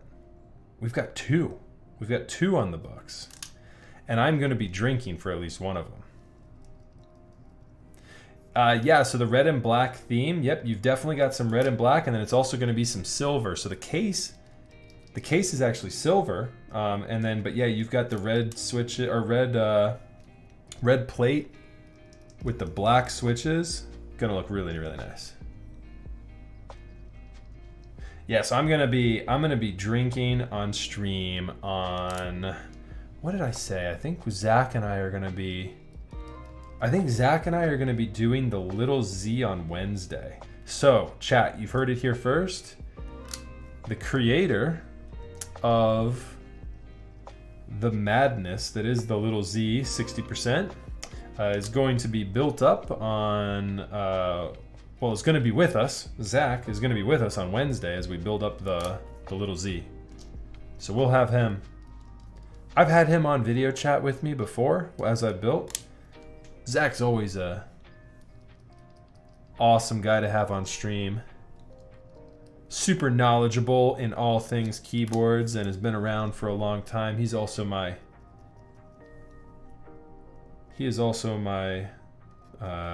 co-host of the Washington DC keyboard meetup. So, God, I've said meetup twice now in this stream. Chat, I'm missing meetups apparently. I'm ready to meet up, fans. It's time. I hope 2021 gets us to a vaccine and some more keyboard meetups. What's up, Janky Render? This is a number 2 for a client. This is for a client whom I've built for actually quite a lot. If that tells you anything.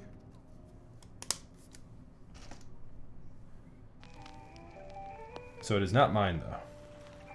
But hence why I'm drinking water. And hence why I'm also talking about drinking on stream, which I will be doing later on this week when we build the little Z. I also have my ogre to build, and so the rest of the week might just be a 60% style week where we do the ogre and the little Z, and Max gets drunk building keyboards. Have to start thinking about what I want to put in my number 1 and your 7V. Nice, good pickups there on both. I'm not a 75%er, but yeah, that 7V is pretty. That's Gawk, if I remember correctly, right? Someone say 7V Pog. Yeah, Gawk's an awesome guy. That's another guy who just does a ton for the community. Gawk is one of the hardest working designers in keyboards. He does so much with keycaps, doing molds for ePBT and everything else. He is an absolute saint. We love Gawk.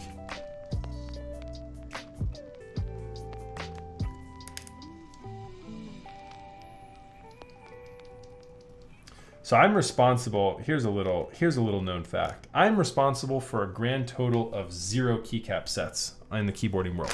However, I have pitched probably 3 or 4 keycap sets to different people who I was like, you know what needs to be a thing? This. And then I disappear off into the night. And 3 years later, it happens. So by no means am I like responsible for these things, but I'm like, and then I'll reach out to him once I see it. I'll be like, yeah, I told you that was something we needed to run. So Gawk actually, I've chat with Gawk on a myriad of occasion, and there was one instance where Gawk and I were chatting, and we were like, you know what we need to do? we need to bring back this set, but we should put a modern twist on it like GMK muted. And he loved the idea, and we started doing work and mock-ups for it. And then EPBT was like, nah, just bring it back in the standard. And which is what I originally had said. And so I was like, and so Gok and I were both kind of upset. We were like, damn, the modern would have looked so cool. We should still run something like that. I know I'm being a bit vague. I know I didn't say what it is. But if he's actually doing something like it still, I don't want to take any wind out of his sails.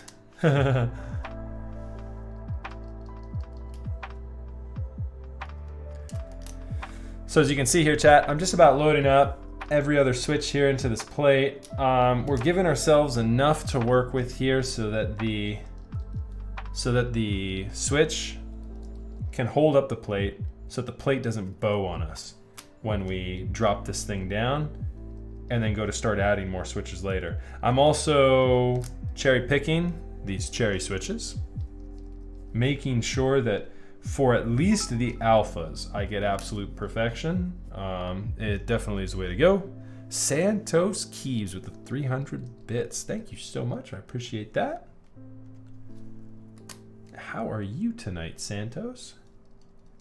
Good to see you.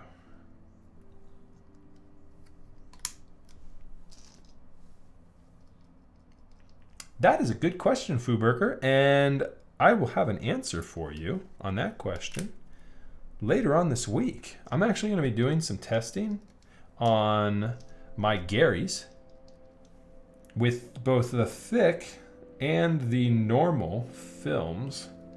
I just got a shipment in from TX today. I have not used the thick ones yet. Ah, there we go, Santos. Well, good morning to you. I am just closing my day out. We've been live here for about 2 hours. I'm at the end of a pretty long day. Hopefully not going to have too turbulent of a time here in the next 24 hours with the election here in America. We'll see. I'm just ready to go back to normal. I want to stop caring about politics.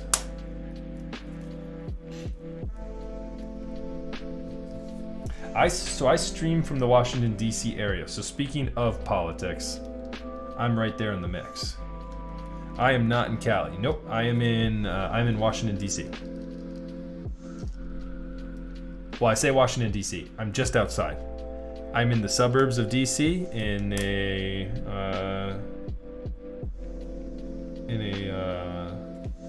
state called Virginia. If you're outside the U.S., obviously you know where Virginia is. If you're inside the U.S., I'm just south of Washington, D.C.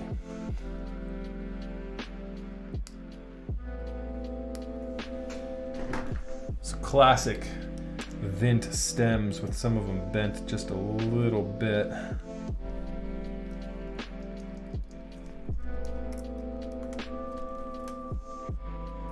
Go. I think we're going to get some good results here from this chat.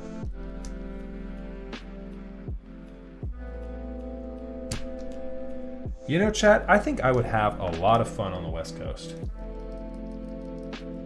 Oh, nice, Santos. I actually was born in Fairfax, Virginia, and grew up in a townhouse in Burke, Virginia. We moved into McLean when I was about 5, but the townhouse that my parents drove me home to was in Burke, right on the lake there. So that is too funny. Small world. Thank you so much for the follow there, Josh. Appreciate that. Oh, is it Josh? Joe 9 her. Okay, let's go ahead and get our beater caps. These are not the keycaps that we're going to be using on the build tonight. These are the keycaps that I use just to check and test if my stabilizers sound good. I don't mind if they get resin on them from soldering, so I can flip them right upside down. Everything is all good.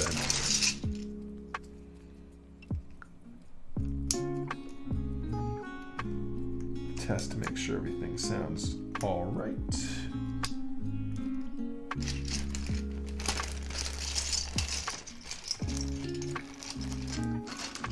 I'm in a state called Virginia. Yeah, that's a fun way of phrasing that, right, Yeffy? Well, I didn't know where Santos was from, and if he's familiar. I didn't want to assume, so but I am big dumb. I'll take that. I'll ride that train.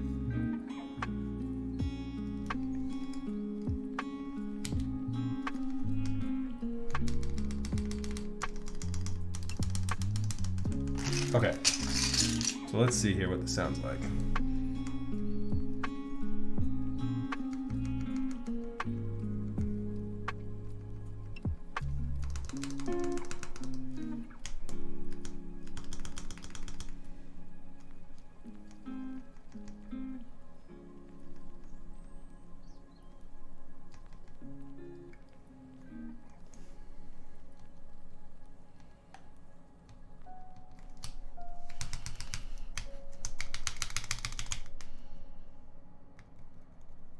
So Lulz has got a fantastic way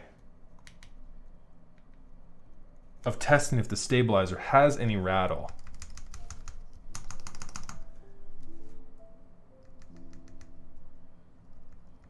Which is what I'm doing. You push the stabilizer down halfway and then you push it down the rest of the way so that you don't get any keycap sound, and you try and hear if the wire is rattling at all inside the housing. It works so much better than what I would normally do, which is just this. This stabilizer actually sounds fine. I think we're just getting a little bit of reverberation from there not being enough switches in and around it, and so it sounds, right now, a little bit jank to me, but there's no rattle actually in there, so that's okay. See, the keycap just makes so much noise. Also, if it sounds okay with this keycap, it's gonna sound great with a set of real keycaps, because, as I said, I'm using the Beater Keyrative caps, which are a thinner ABS for sure. They work great for what they are, but they are thinner. We might have passed each other then, considering Burke is quite small. Still got family in Burke. Can't go there this holiday because of COVID. Yep, I understand that. Yeah, yep, so I haven't lived in Burke in quite some time. But, yeah, you never know. It's a small world. You know what, that's a good question, Santos. I've never used H1s, but I'm about to this week. I'm building up a little Z. Zach wanted to be the first, and so I'm building up his little Z on Wednesday. So you will be able to get my hot take on the H1s at the tail end of that stream. I can do a comparison. I'll still have this keyboard with me too, so as will I have a myriad of other vintage black boards. So I just hope I have enough switches in here to cherry pick really nice ones for the alphas. These guys are acceptable for like function keys and whatnot, but I want really nice ones for the alphas, obviously.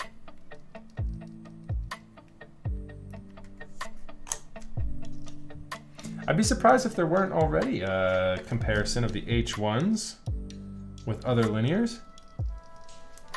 Has no one done that yet?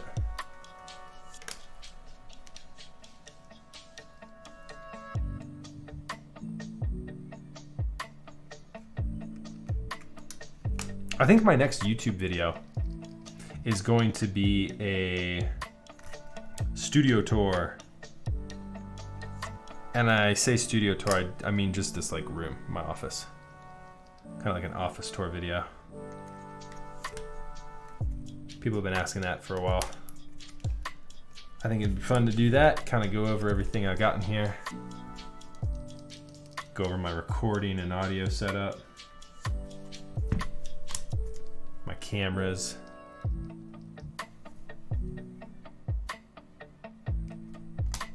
I might do like a huge overarching comparison video for a whole bunch of switches. Because I don't have much to pull me to do just an H1 versus a Vint Black, but if I grab a whole bunch and just do a large comparison video of them all, that might be, I don't know how I'd segment that. Maybe I'll do one with the H1s. This is my dream board. Big chill. What's good? This is definitely a good one. This is a good board to be your dream board.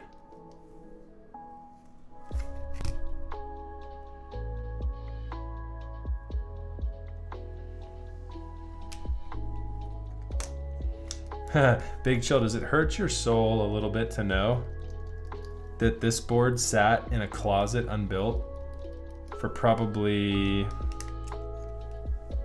I'm gonna say probably 2 years.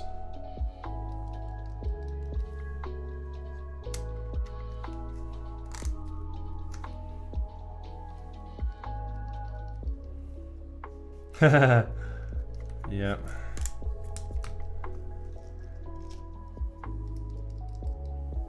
That's just how many keyboards this collector has.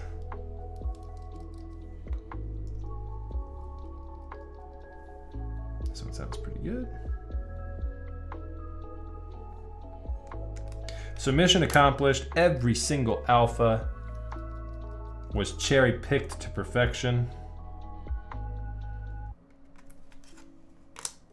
These mods now that I'm putting on, while they were not as good sounding as the ones I put on the alphas, they are certainly passable. Any ones that are really loud, I'm putting off into like this side. This one's actually pretty good right here. I'm gonna put this one on the other key because that key might get pressed a little bit. That one's pretty good too. These ones will do quite nicely for here. And now, yeah, these other keys. Pipe would be nice to get a better one. This is a good one for pipe.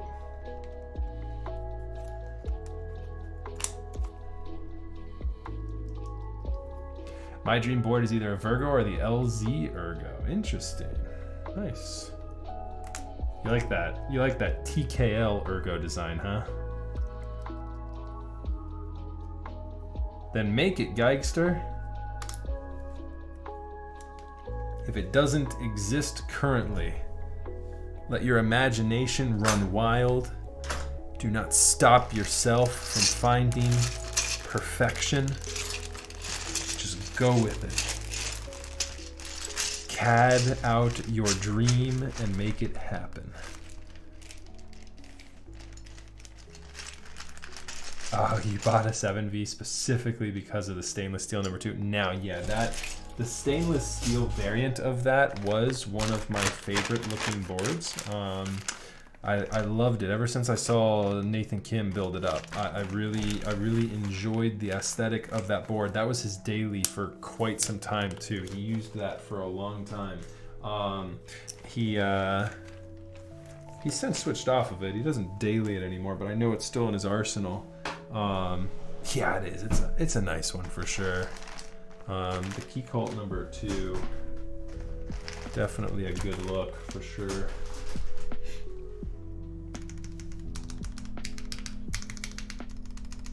Yeah, that sounds good. All right, let's get a quick check here on all of our stems. Make sure we didn't get anything crunched in the process of loading them onto the PCB. Working our way down the num row now. Now the QWERTY row. Oh, QWERTY row's got an issue. One issue on the QWERTY row. ASD row looks good. Up arrow row looks good. And the bottom row looks good. Well, one half pin on the bottom row. So the bottom arrow and this guy, which we will remedy here right now, and then we'll get into some soldering, Chad. Oh, Ravius, thank you so much. Appreciate that. I will grab a drink here. En un momento, por favor. Okay, that stem is good. Let me just get this one as well before I forget. This one's kind of a half stemmer, which I think is okay. Yeah, it's not going to want to get... It's not going to want to separate on me. Let's see here. Yeah, we're in there though. It's good. All right, hydrate. Let's go.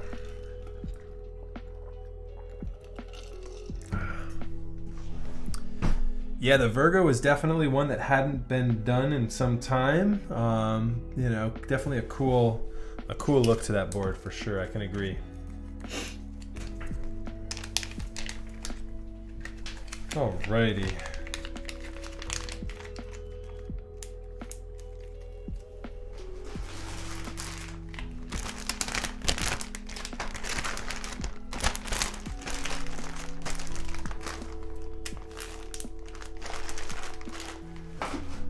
I'm really excited for this though, chat.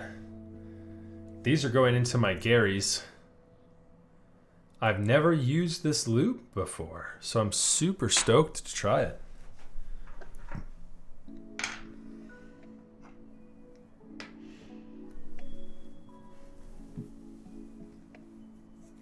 Okay.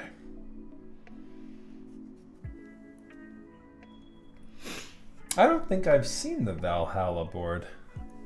I might be wrong. As soon as you show me a picture, I might be wrong. Yeah, Jax, this is the one, I believe this was mixed by Zeal. And I know Velvet's been talking to Zeal, trying to get him to mix more. But I tuned up one of the switches earlier today. I know this is not going to mean much to you, chat. But here is one of my Garys tuned up with the GHV4.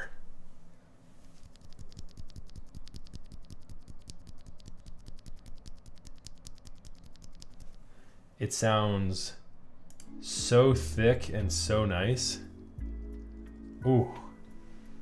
Like, okay, so admittedly, after just hearing all of these vintage blacks, that sounds better. Like, the Garys are so good. What a sleeper switch. I had no idea until I built the Igris.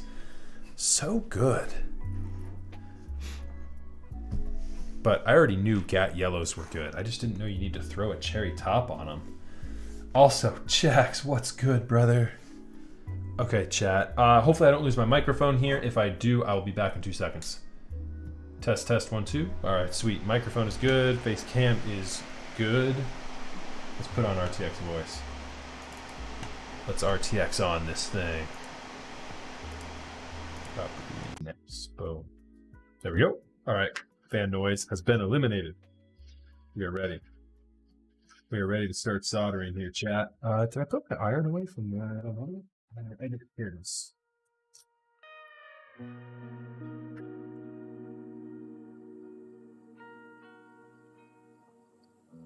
I'm not sure if I said it already. Hello, Rocky. Good to see you. If I didn't say it already, I thought it. And so that's why I'm thinking I said it. But if I didn't, hello. Hello to you. Hello. Hello. All right, chat. So we're just getting into the soldering portion of the stream. If you have any questions, by all means, jump right in. And I will divulge whatever information I can with you as we go. I always give a couple of hot tips on my soldering technique. Feel free to grab these things and run with them. Use them on your next keyboard build. So the first thing I do with my builds is I hit the 4 corners. Now these are Wise Vintage Blacks. They do not have the 5-pin connector. And so you probably are going to see more of the woven method than you normally would on another build.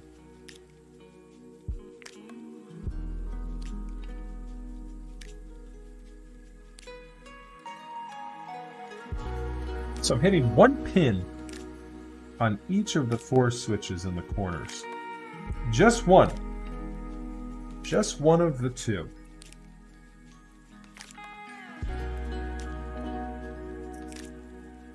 I'm going to go back here. And I'm going to do what I dubbed the Woden method. You guys have heard this before. If you've seen my stream, I'm going to make this one pin that I made molten. You see how it's only one of the two? I'm going to make this one pin molten. I'm going to push with my index finger, thus bringing in the switch if there's any gap between the switch and the PCB. Make it molten, push with the index finger, take the iron off that joint. It's no longer molten, it's dried, it's good to go, it's held in there. Boom. I'm going to repeat the process for all four corners.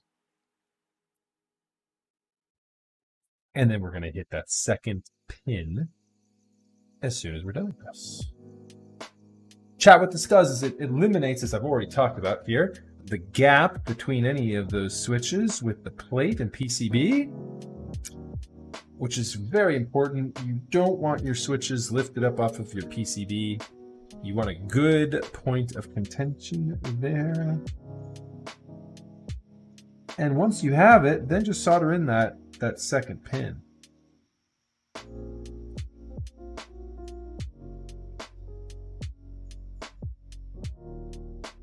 Only do one because you can't turn both of those stems molten at the same time. Unless you use like magnesium wire or something, but that's expensive and you wouldn't want to do that. That would make zero sense. But I'm just saying from a technical perspective, there is a way to do that. All right, so here's the example, which is a nice one tonight. You can see it right in there. You can see there's a gap between the PCB and the plate there.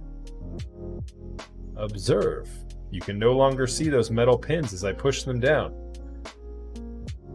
So, I'm going to do the Woden method across the top row here. Yeah, Keycult 2 for 2 for the Keycult so far. Because it is 3204. So Rocky, I'm tuning up my Garys a little bit differently than the Garys that Viz tuned up for his build. He tuned up his with 3204. And goodness gracious, they turned out great. Don't sleep on 3204. I know we talk a lot. Ooh, incoming raid. Nice. But who, Jeremy? But who? I know we talk a lot about 205G0 on this channel. I know we use 205G0 a lot on this channel. It's a very good lube. There's a reason for it. We like it. However, 3204 is also a very nice lube.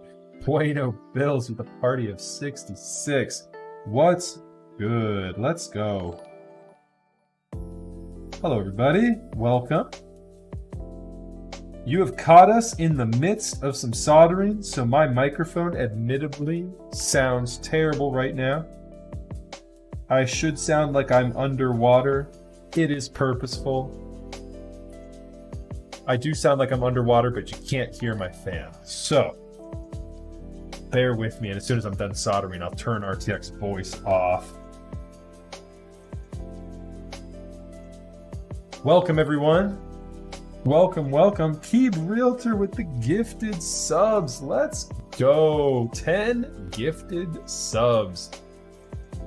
Keeb Realtor with 34 total gifted subs. Thank you so much for that. And welcome, everybody. Welcome to the crew. We are live. We're building a Keycult No2. We have completed our stabilizer tuning for the night. We're soldering currently. I was just going over some soldering technique with chat, so we've got a little bit of learning going on right now. I hope your stream went well, Bueno. I hope you're having a lovely evening.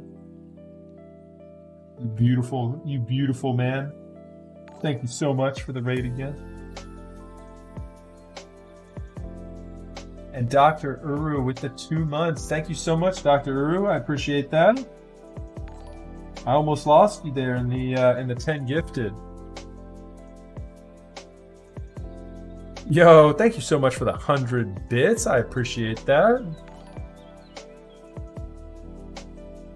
Did I miss anyone else? I think I got it. Oh yeah, thank you so much, and welcome everybody. All right, so yeah, as I mentioned, we're doing a little bit of learning content here right now. We're doing what I dubbed the Woden method for our for contact points on switches with our PCB. If you've never seen this technique used on the keyboard build, it's a good one. I recommend it. It's where you solder only one of the 2 pins on the switch. You make that pin molten, and you use a little bit of pressure on the index finger on that switch to make sure your switch has got a good contact point with your PCB.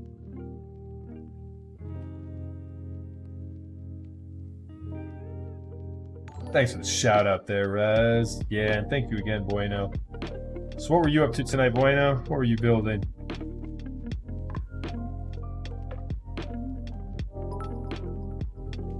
Oh, thank you so much again. There we go. Another 100 bits.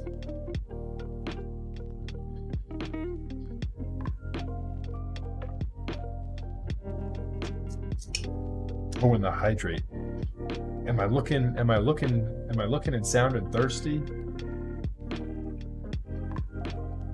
So Mole Man, I do believe I've got a mode 80 coming to me at some point. Yeffy, are we still building a mode 80? All I know is that it's a TKL, Mole Man. It looks like a keyboard. It sounds like a keyboard. And I'm gonna wager that it feels like a keyboard.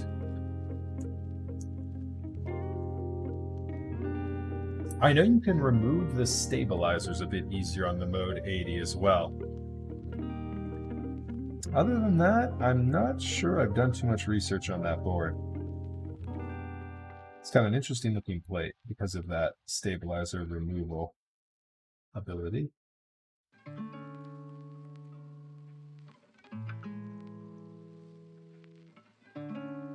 Mr. Petrov, it's good to see you as well. What's happening?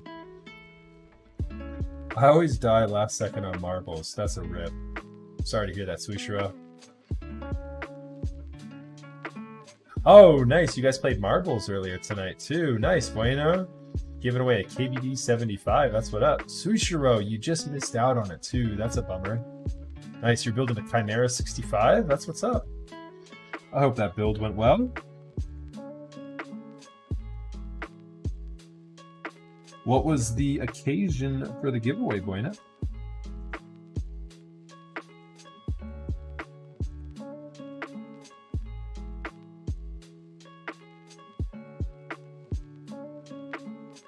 The 640 price point is intimidating. Trust me, I hear that. I hear that. Even group buy costs of keyboards these days is tough. The price keeps going up and up and up. Designers, they just keep making nicer things. Also, our tariff laws on China don't make things easier for anyone who's a Westerner. That adds cost as well to these group buys. Not to get political or anything, but just keep that in mind. Cost has also gone up in the past couple of years, group buys due to that. I know to the point where even KBD fans has purchased factory space in like Japan so that they can avoid some of that tariff law, making it difficult to send us keyboards. They do a lot of business with us. Does it taste like a key? Now the verdict's still out on that. I haven't tasted it, but we'll see. But yeah, I said it before, I'll say it again. Don't buy into the FOMO on any of these things. Spend within your means, and you'll have a good time. Take the path less traveled. Find something that's super hyped and go the opposite direction. There's a lot of really nice keyboards in this world. Don't buy the flavor of the month. Gamble? Oh. I just cleared points a bit earlier, so you might not have much to gamble, Duel, but we're going for a giveaway at the end of the month. Whoever's the point leader is the winner chicken dinner of a free build service where I pay shipping and everything. I'll take care of it all.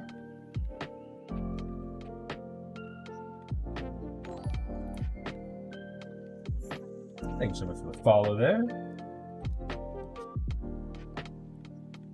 Oh no. Why does everybody lose? I don't get it. Man, it's not rigged at all. Feels bad, man. Feels bad. I feel like it is rigged, but it's not. I promise you, chat. I can show you the screen. where I've turned that slider bar all the way to 0. Should make it 100% rig. You gotta warm up the bot. Yep, there you go. Yep. It always gives out a couple L's first before it feels generous.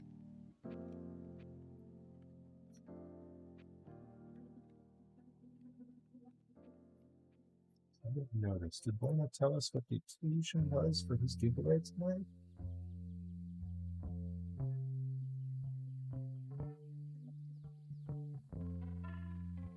He didn't. Was it because it was my birthday, Bueno? Were you feeling generous on my birthday and just wanted to make someone else's day as happy as mine?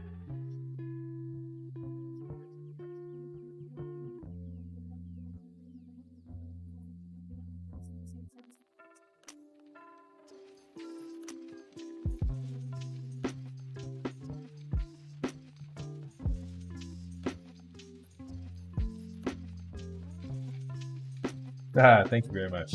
Appreciate that, Keycult. Thank you, chat. Happy birthday, my boomer brother. Thank you, chat. Appreciate that. He's old, just like us. Bueno with the 10 gifted subs. Whoa. You guys, stop it. Man. Nothing but good vibes up in this chat. Thank you so much, Bueno. Really appreciate that.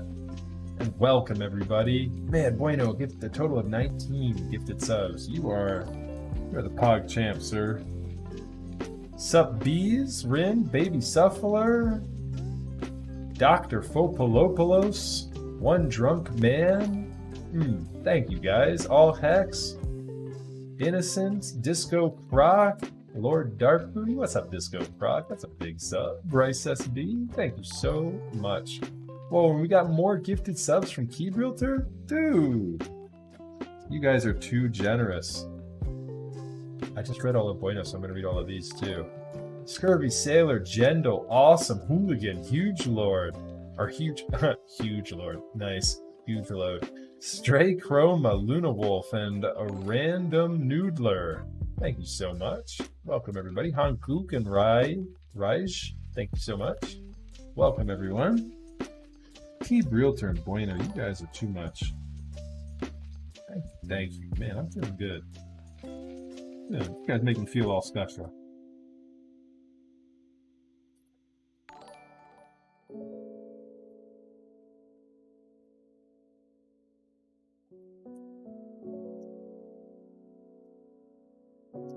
I also love seeing Suishiro in chat.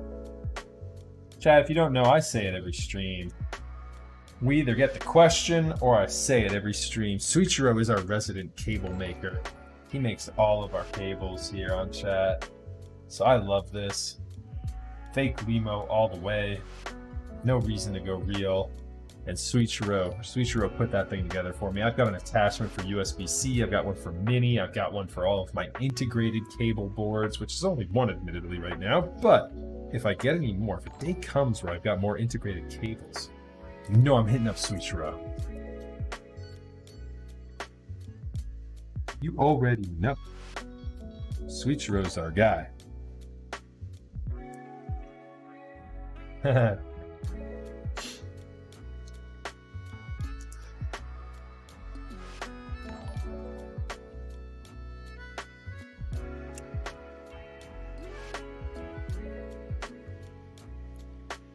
Okay, so we're feeling pretty good here with the with these first couple of rows having been completed. So what I'm gonna do, actually, I'm gonna do the bottom row.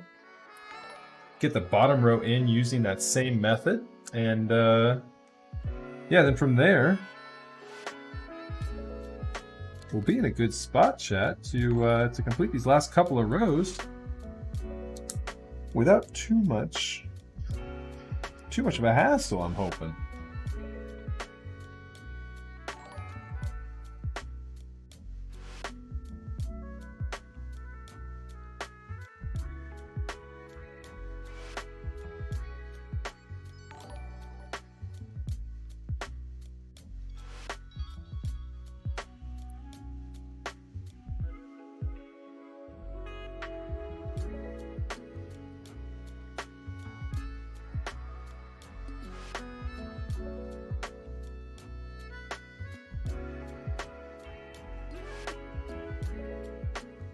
Yeah, feel free to link your Discord too, Suishiro, if you so choose.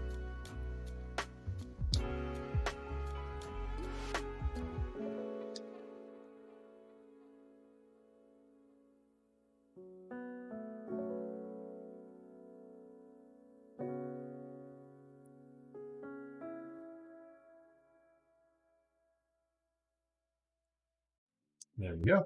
All right, the bottom row is ready for the second pin to be soldered in here.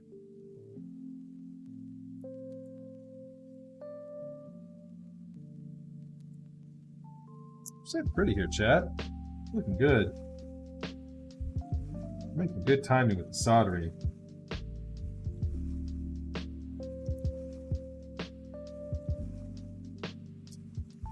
Oh, I know it. There's a lot of cable makers these days, but yeah, you know, getting somebody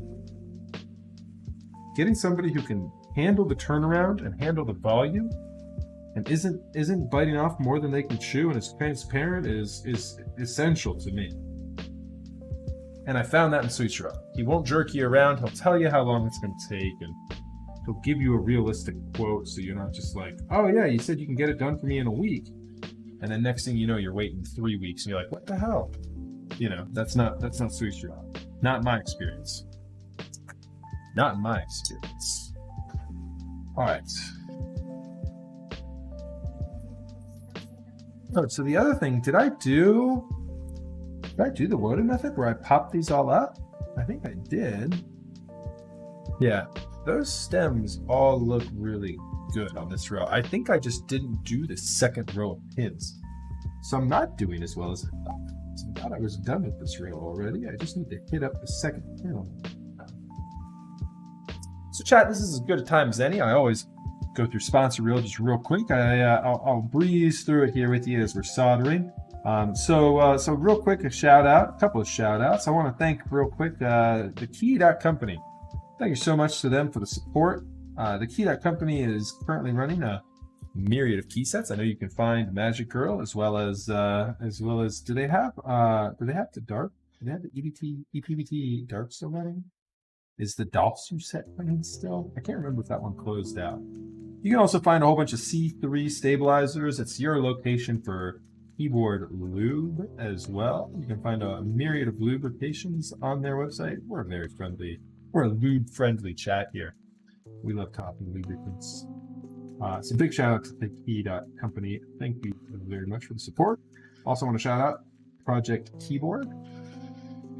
Project Keyboard actually just finished up the Noir group buy. Or you know what? I think Noir closes out on November 4th. So this is your reminder. If you are considering GMK Noir, you have like 2 more days to buy into that.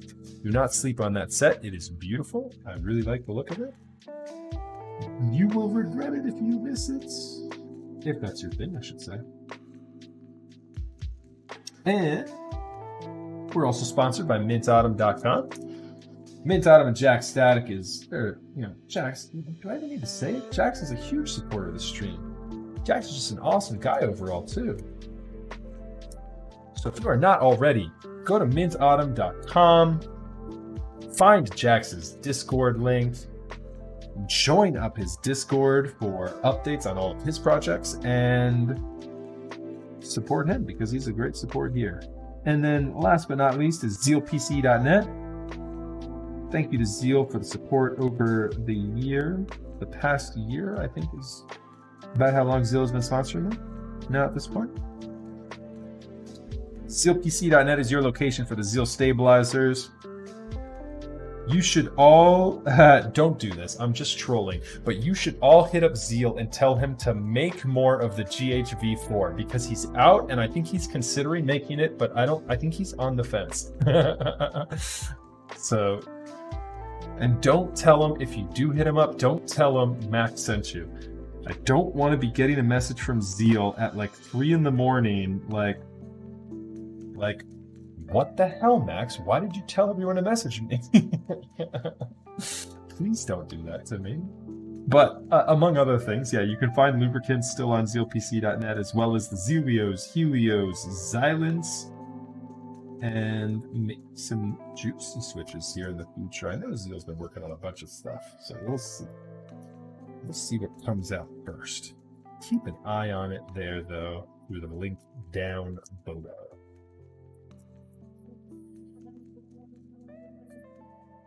Sponsor reel. Oh, let's go. Is soldering difficult? I can build a keyboard from scratch like this, but I really want to. Soldering is not difficult. So there's a couple of tricks I've gone over here today in chat. And aside from that, having the proper tools is the only other real requirement.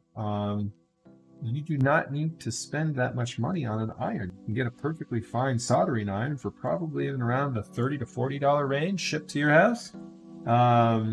You just want to make sure it has a variable temperature and something that will maintain the temperature fairly well.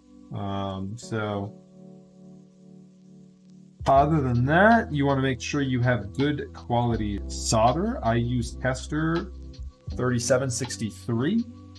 You can use a Kester 6040 split as well, or another brand of 6040 split, but spend the money on solder.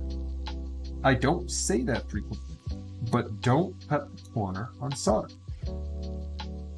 A roll of Kester will last you a lifetime for the normal builder. I think I built about 150 keyboards before I ran out of my first roll of Kester. Or no, I probably built about 180 to 100 keyboards before I ran out of my first roll. I'm probably at about 150 now. 150 builds. Based on how much I've gone through on this roll, this is my second roll of Kester. That should tell you something. I've probably done about... Oh, so my solder is linked as well, Agent. I'm not sure what gauge it is, but if you go to... Look at my overhead camera. If you go right here, solder should be linked in the tool section.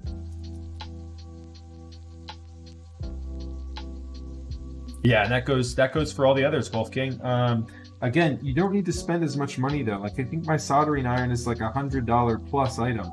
It doesn't need to be a TS80P. You can get a perfectly good result from another cheaper iron. You do just want to make sure the key word is a variable temperature.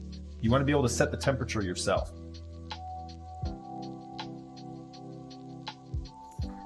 Any touch typing advice? I mean, if you're not touch typing properly, then learn how to touch type properly. It'll go slow at first, and then you'll be able to work back up probably and exceed what you were doing before, or as I should say now, currently, pretty quickly.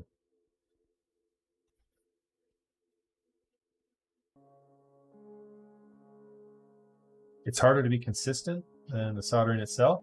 Yeah, so the consistency in soldering, I mean, I think what helps at the first start when you're first getting into it is a 3-second count on each joint. That'll give you a pretty consistent amount on each. I just kind of eyeball it these days. I've done this so much. But yeah, 3-second count I think is what I was doing when I first started getting into it.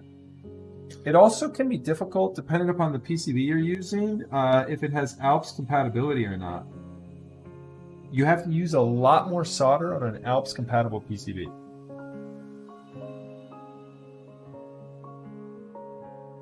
I actually have one right here I can show you. I can show you a comparison.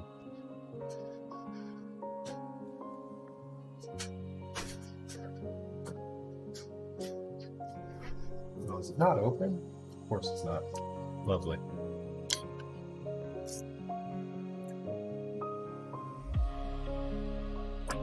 So here's an ALPS compatible PCB.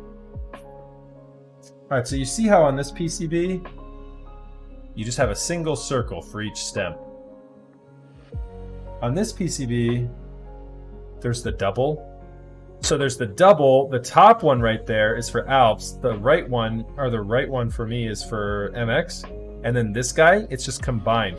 So this is actually a much thicker hole than you normally need. You see how it's kind of like almost doubled up? You see how the hole kind of has like 2 spots? So that's an ALPS and MX compatible PCB. You can use either switch on this PCB. A nice benefit, but you have to use a lot more solder.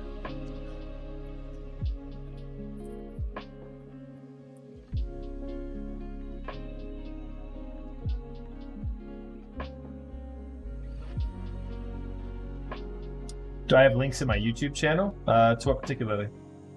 To like the tools and everything? I mostly just have them in that Amazon Blacksmith. I know I started putting together one of like the Amazon tool affiliate pages, but I actually like lost my progress in the midst of that, and it got wiped, I think.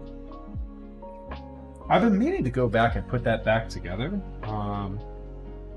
It would probably be of some benefit. I'd probably get a couple more people going to that and using if I used it. 3 seconds of feeding the solder, exactly, Rim. So like, I mean, here I am, I put the iron on the pad, 1 second, 2 second, 3 second. And that's about accurate. I mean, it's about how much I do on an ongoing basis. I don't need to count it out anymore. I kind of, you know, I kind of can just feel it. And then the other thing is what I like to do, so I'll place the iron down on the pad, and then I'll kind of go like, I'll do one of these numbers. Like imagine this is the pin. I will place the iron down here on the right side of the pad, and then I'll have to touch the bottom right corner of the iron, and then I'll kind of go up and down like this a little bit over the stem. That kind of helps to get more constant coverage on it. That's extracurricular. Like you can get away with just holding the iron on it a little bit more and getting the solder to spread out. Like basically, if you just go like this and boom, and just hold it for 1 second, 2 second, 3 second, you can lift this up while still holding the iron on it, and the solder will actually, while it's molten, spread out a little more. So you can do like a 3.5 to a 4 second count where you can like boom, boom, lift this guy up, and then lift that guy up. You know, not timed out. So it'd probably be like 1, 2, 3, done. You know what I mean? I just kind of as I'm going, I just kind of like do one of these numbers. I don't know if you can see this. Hopefully you can with the zoom. Where I do the bottom right and then go up a little bit and then down. That kind of spreads it out already, and then I can kind of just like move through it a little bit quicker. Does that make sense? Hope that's helpful. And then just visual inspection on it once it's done. And that's it. Visual inspections, where you want to be. You want to look for like nice little peaked Christmas trees. Tip your iron when you're done with it. Clean your iron and tip it as you go. And you'll be rocking and rolling. You'll be building the keyboard in no time. Andy with a big raid. Hello everybody, welcome. Thank you so much for the raid, Andy. Hello everybody. Drink water. Did I miss a hydrate command?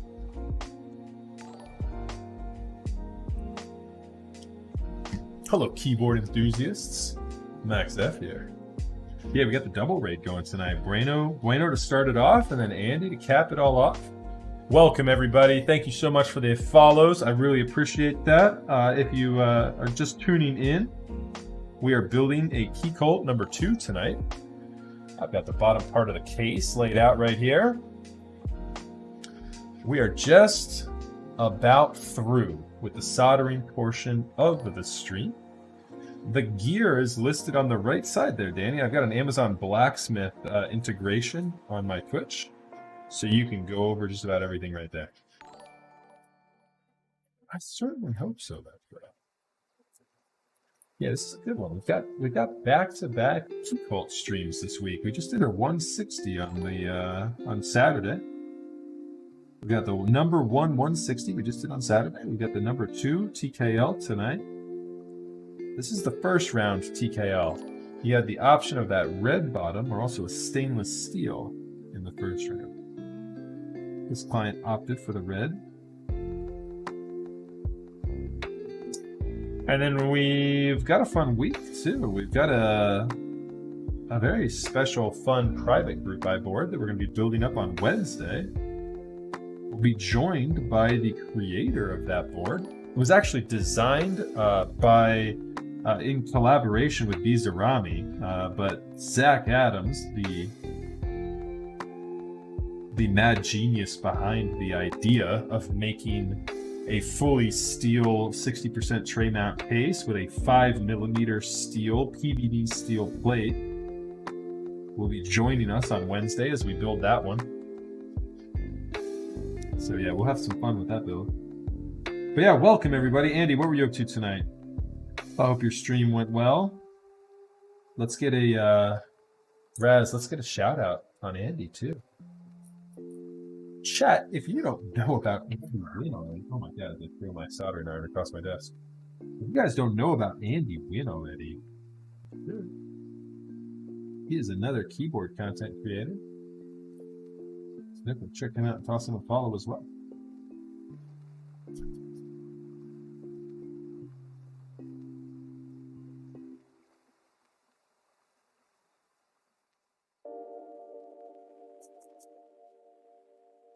I'd like to say Andy is the reason I own a pair of perfect jeans, but I don't yet.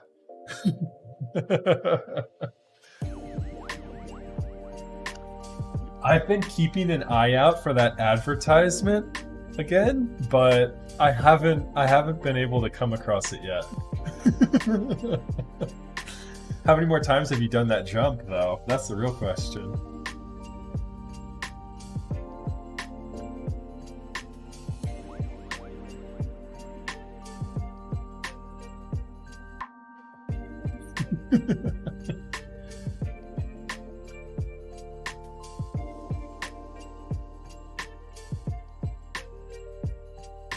All right, Yeffy. No, totally. I hear that. It hit me pretty hard too. I completely understand. Have a wonderful evening, Yeffy. And Bree. I will catch y'all on the flip side.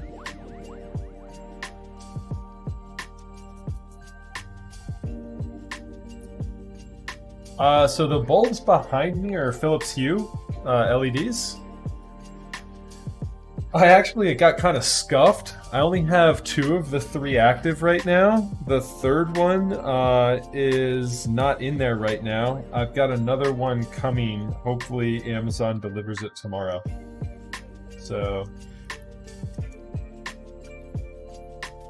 we're operating at just over 60% efficiency over there. Nice. Yeah. I mean, if you do any content creation, the one thing you want to keep in mind with the LEDs is you want to make sure you're operating all on the same hertz. I don't know if that's your thing, Danny. I don't know if you do any sort of recording or videography in your studio setup, but definitely don't want to mix the hertz output of your LEDs. They'll start strobing on you at different frequencies, and there'll be no way to cancel them out if they're operating on different frequencies. Just a little hot tip. Yeah, so I'm running on 30, Andy. Yeah, because these ones do 50. These ones do 50 hertz. And so I think I'm recording actually on the webcam. I think got my A7 on, what is it, PAL?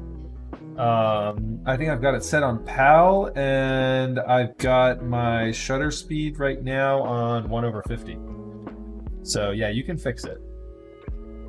Yeah, so 24 and 30 is the difference between so PAL and what is the other one, Andy? It's like NBSC or something like that.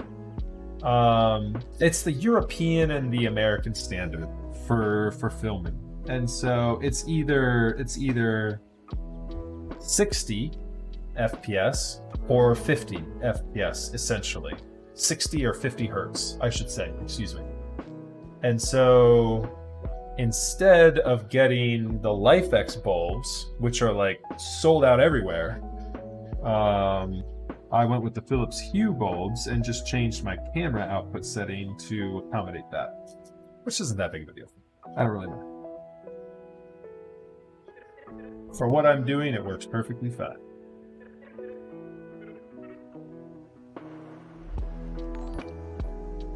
Yeah, so you do a lot more, oh, thanks so much for the tier 1 there, Andy. You do a lot more videography than I do as well, like YouTube recording. I am few and far in between with my YouTube content. I should focus on that a lot more. I admittedly neglect YouTube. I would do well to grow a following on YouTube. Everyone I've ever talked to has said that is the way to build a community. I'm going the difficult way. I'm building a community on Twitch. And nothing just that. I post on YouTube, I post on Instagram, but mostly Twitch.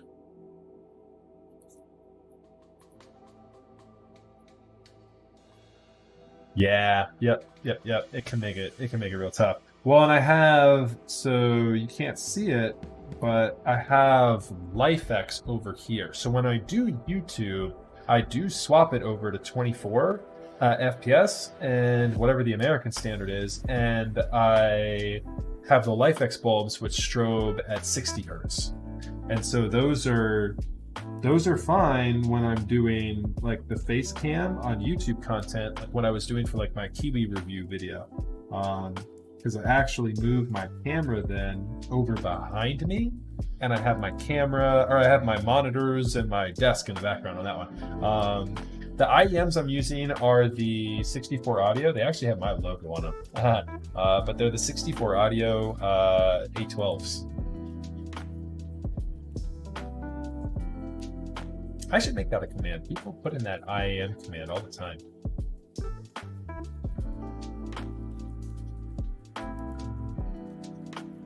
Oh, nice. Asian Hubcap, you found me from... See, that's what I'm saying. Like, you found me from YouTube. I feel like if I posted on YouTube, I would get a larger community a lot faster. I should be doing more reviews on YouTube.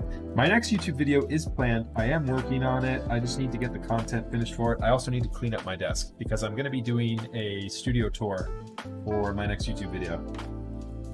So, yeah, we'll have some fun. We'll have some fun with that. I'll go over all my gear.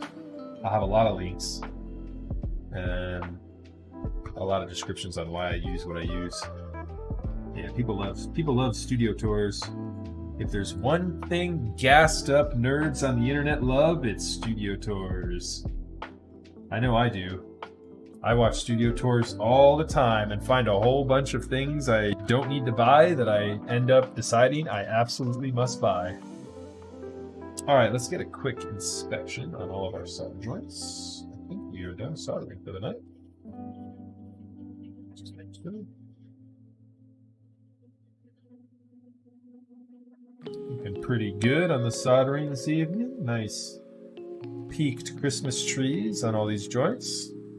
On all these joints with the exception of that down arrow because we had a scuffed half stem on that guy, but we should be good. Did you just call me a nerd? Yeah, I think we're all guilty of that. Hey, you're watching the keyboard stream. I'm just recording it.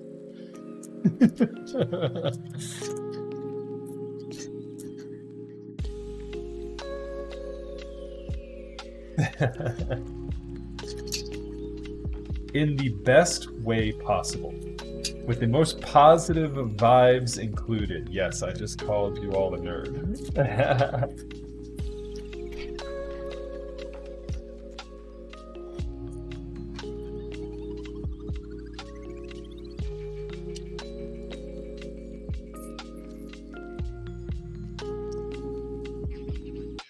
Crush blacks on the top down cam.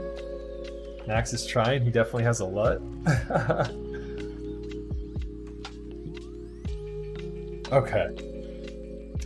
Let's go ahead and get... Hopefully I don't lose my mic. If I do, I'll be back in 2 seconds. Hello, hello. Beautiful. All right, let's get RTX voice turned off.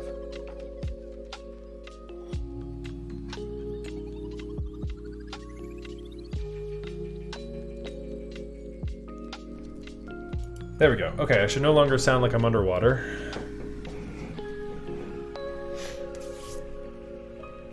Oh, the face cam turned off on me. Okay, hold on.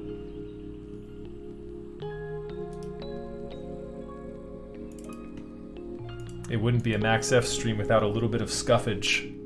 It's all good, we're back.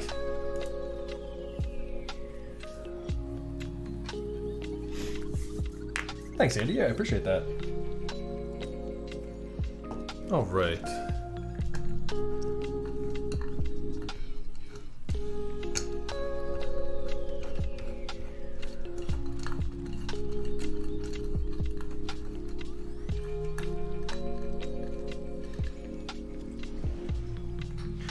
right, so you're about to witness my favorite, aka my least favorite part of the Keycult build.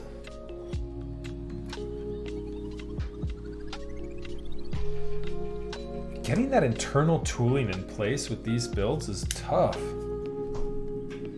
It's a first world problem for sure, but it's still something I'm gonna gripe about for 2 seconds. And that's it. Gripe is over.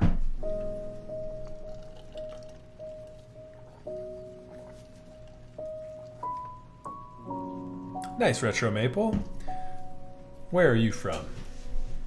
Yeah, it's pretty late here near me. I'm rolling in at midnight here on the East Coast. All right, so let's go ahead and get rid of our mat here.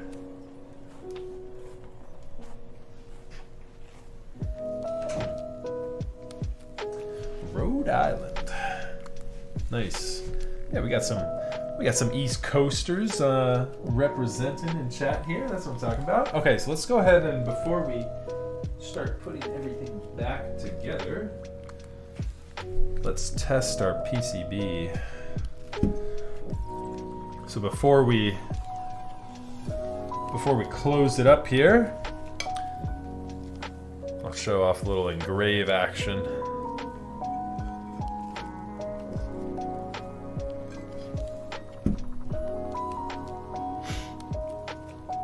Okay, so the trick is with this, ultimately I'm gonna wanna take this hardware and I'm gonna wanna plug it into those sockets before I drop the plate and PCB on. But before I do that even, I wanna test to make sure our PCB is rocking and rolling.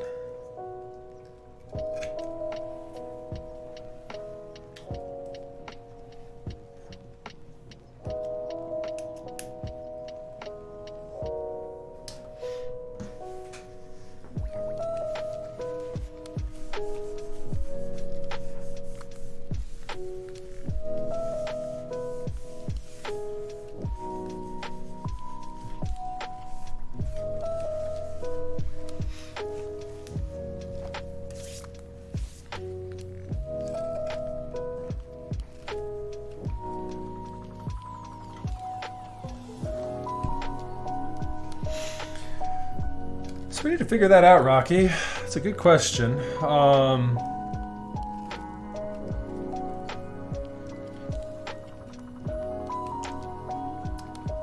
Let's put it to a vote. Rez, let's put something up. I'm thinking going OG, but I will leave it up to you, chat. Let me think about a couple of different keycaps here that we've got. Give me just a moment here. Let's test this thing up. Let's get, we've got Burgundy fresh in the box. Do we want to use Burgundy? We just got round 3 Burgundy in chat. Do we want to christen that set on the number 2? Burgundy will look pretty good. So let's put Burgundy up there, Raz. Let's put, oh, I'll need to fix the down arrow. Okay, I'm glad I tested it. Yeah, the down arrow had a half-bent pin. And so we might need to just swap a new switch onto that guy.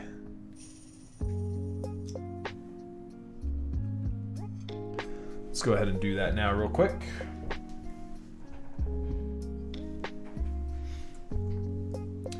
It shouldn't be too much of an issue here. But I am going to put the mat back down because I don't want to burn my desk mat. I'm not going to turn on the fan, so we don't have to worry about that.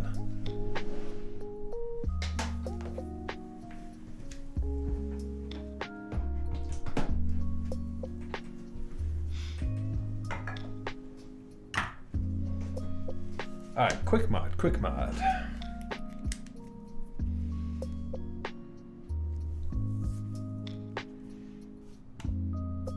All right, so while we're thinking about that, let's get the keycap poll up too, Raz. Let me give you guys some options. So definitely, yeah, we can do OG. Put OG NCR on there. We can use OG NCR. We can do the Burgundy, which I just talked about a moment ago. We can do, let's see here, the GMK Royal Triumph Adler. That would be a good one.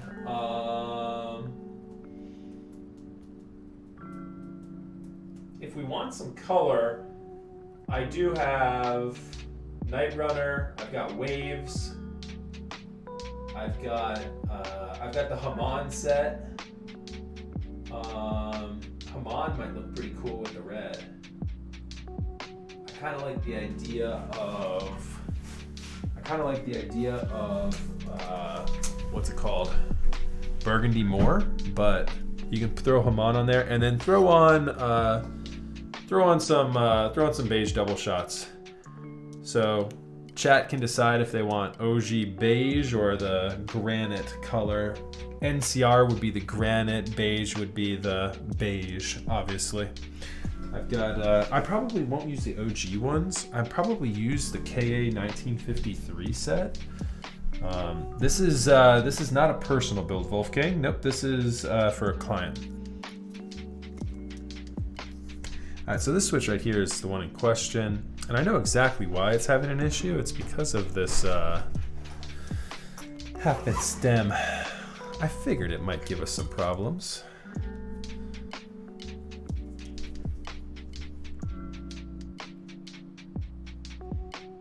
You should get lighter mods though to match the silver. Than the burgundy. Sure, I can understand that. I can understand that. So I'm leaving it up to you, chat. Raz is going to hook us up with a poll here. Yep, OG NCR, Burgundy, Royal Triumph Adler. Yep, Night Runner, Waves, Haman, Beige, Double Shots. Don't worry about the straw poll. Just to get rid of Night Runner. Get rid of Night Runner. I don't think Night Runner and Waves are going to be near the top anyways. We need more of a green theme for Night Runner or Waves. Okay.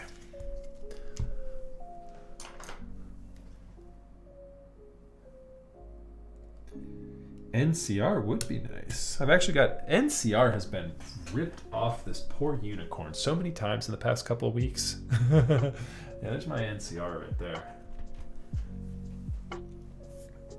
Okay. I've got another... I know I've got another switch in Rich's bag somewhere. Where did it go? Did I put his bag of extras away? Oh no, here it is. Thank you so much for the follow there, Tiger.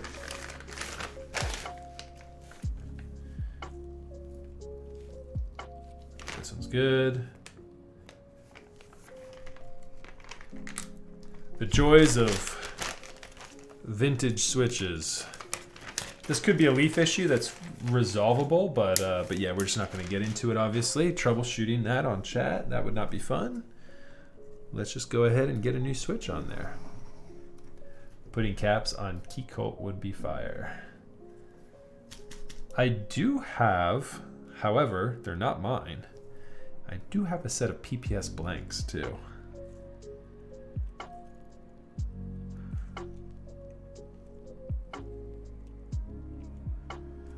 Those things are so thick. I would not put pudding caps on a Keycult though. I think Agent's trolling us.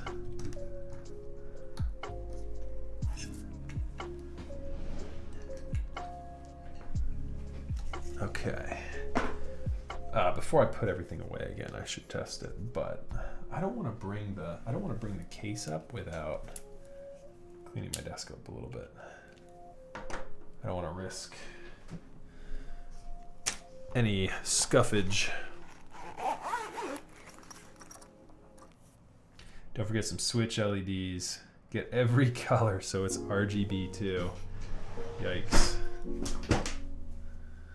Okay. Alright, so what is the poll looking like here? Haman setting out to an early lead. Chat, pay attention to the poll. go ahead and voice your opinion for what keycap set we use here tonight. You decide. The destiny of this Keycult is in your hands. What will we dress this up with? Will it be Haman, OGNCR, Burgundy? Burgundy's my vote secretly. Just because I want to open up Burgundy. It's so fresh. It's going to be brand new Burgundy. Christening the Keycult No2. But don't let my opinion sway you. Do whatever you want to do. Okay. Let's go back in to switch header real quick and get another test. There we go. Beautiful.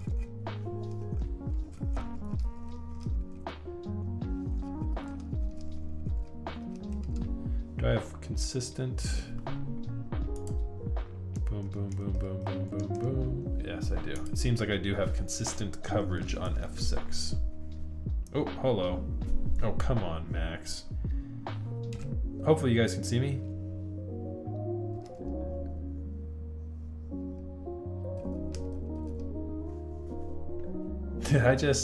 Could you guys just see anything there? I didn't know if like that interrupted everything. Was I on a, can somebody reply? Was I okay? I just locked my computer on accident. I don't know if that does anything to stream. I don't think I've ever done that before. Did it go down? Whole thing froze? Yeah, I just locked my computer. Okay, good. Good. A quick recovery. Okay, nice. An expeditious recovery. There we go. Sorry about that, chat.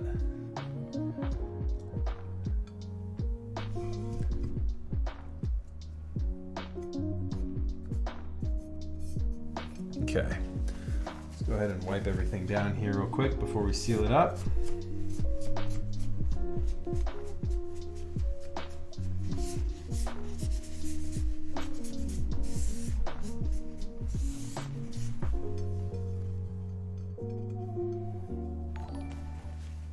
Thank you so much for the follow there. Walking Vlogs, appreciate that. Okay, so here's what I was talking about earlier, where the Keycult is a little bit different with how you close everything up here. So we're going to be dropping all of these guys right here, these little tiny pieces of hardware in these slots.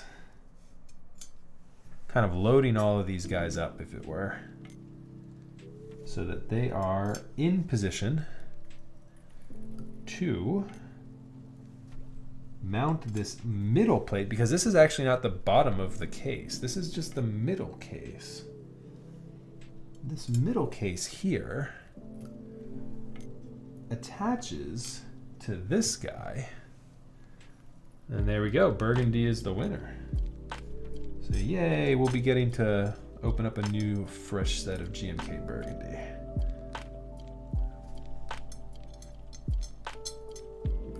Yeah, sorry about the delay there, chat. I was switch hitter testing the board, and I must have hit the Windows key and L key in succession, thus effectively locking my computer and temporarily freezing the stream. So, like I said, it wouldn't be a scuffed stream, or it wouldn't be a Max F stream if it weren't a bit scuffed.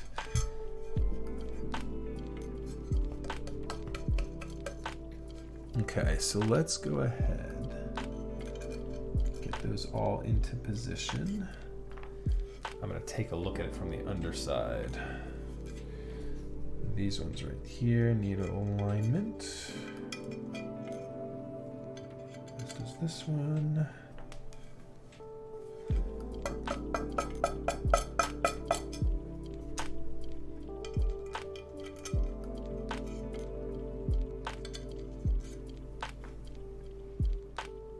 There we go. Okay. Do I have them all in there? Yes, I do. Okay, cool. All right.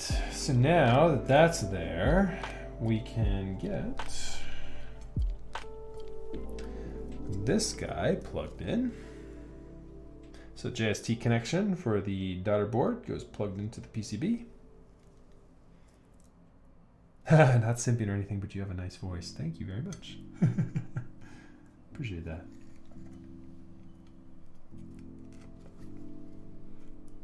I've got a face meant for radio too. Yeah, look at this mean mug. A voice and a face for radio.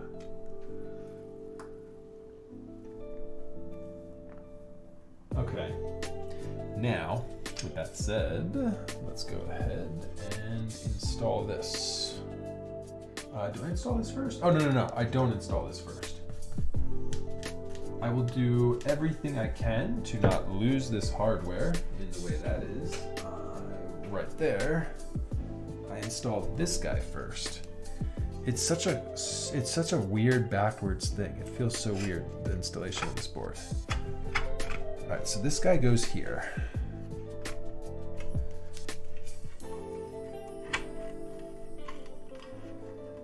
Okay. There we are. Okay, so did you catch that, chat? We actually have the hardware inserted into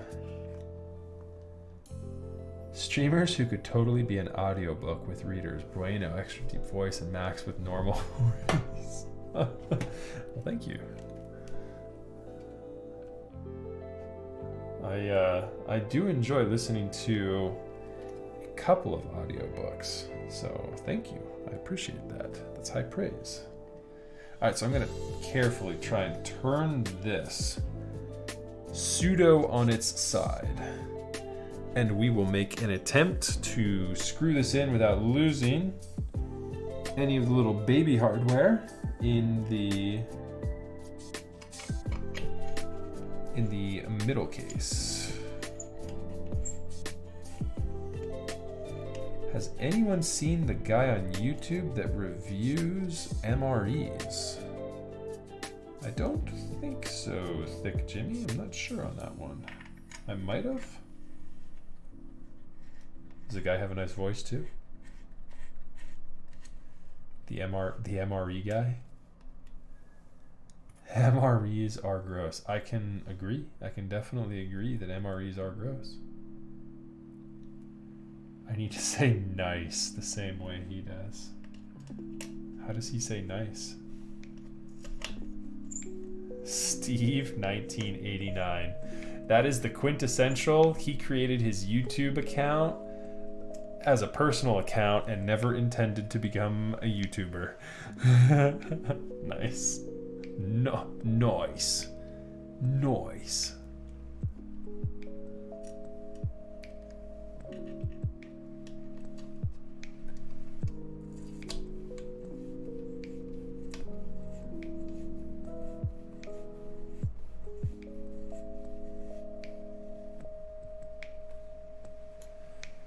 Okay, those are all installed. We've got the same situation here for another set of screws on the top part of the case now.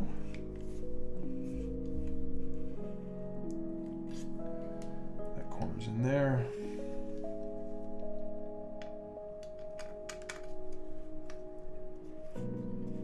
Oh yeah, Chiro-san.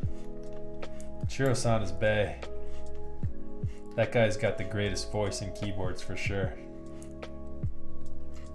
I appreciate the compliments, but man, if you think I sound good, that dude is the greatest voice in keyboards. He also reviews and showcases the coolest keyboards on his channel. Here I am building a Keycult No2, and he builds so much more fire than I do. He's got so much vintage flex on his channel.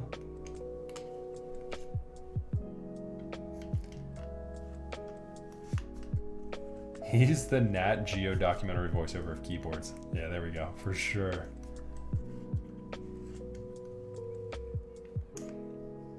So my favorite voice actor, and I don't know many, admittedly, let me say that right off the bat.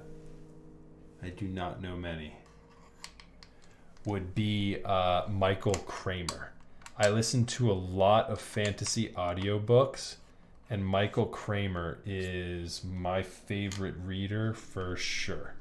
I also really like Kate Redding.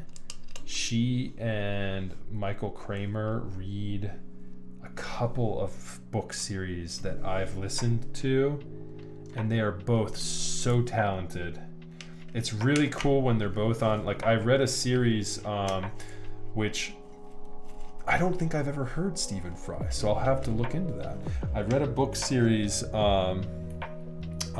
listened to a book series which was very, very long. Tons and tons of books called The Wheel of Time. If you've ever been into the fantasy genre, you probably have heard of it. It's very similar to like Lord of the Rings style world. However, I've read all of the Brandon Sanderson books too, Nine Walker. Yeah, he's really good. But Kate Redding and Michael Kramer, whereas with the Stormlight Archive, it's just Michael Kramer. But basically imagine this. Any chapter where a woman is the POV is read by Kate Redding. Any chapter where a male character is the POV is read by Michael Kramer. Now, naturally, there's portions where text is read through either Michael or Kate in a man's voice, and they're both so good at doing the opposite sex's voice that it's like, the immersion is so good. Yeah, Stormlight Archive is really good. Isn't the next book coming out here in November? November 2020 was when it was supposed to be, I believe. Michael Kramer and Kate Redding are a couple IRL? I didn't know that. Today I learned. Nice. All right, we've got the installation done here. So that's kind of awkward. That's an awkward angle to look at here, chat. So here's why I did that. I don't know if you can tell when I flip this over. Do you see right there? You can see the threaded screws here. I wanted to make sure gravity still held those into their place while I installed, and I know you couldn't see it. There's 1, 2, 3, 4, 5 screws that hold this top case in, and the 4 screws that hold the bottom case in. So there's a lot of screws there that, There's a lot of screws there that hold that all in, and yeah, so kind of crazy putting this one together. It's not a normal case for sure anyway.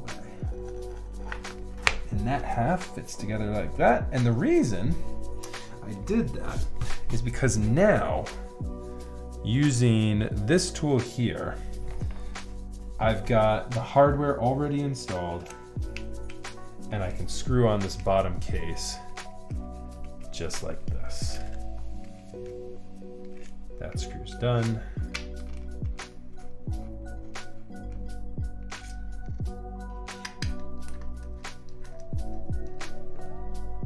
And we get a completely seamless and hardwareless build at the tail end of this guy. Did I ever see the BBC? Did I ever see BBC do the Lord of the Rings? I had it on cassette here. Sabus, I don't think I did.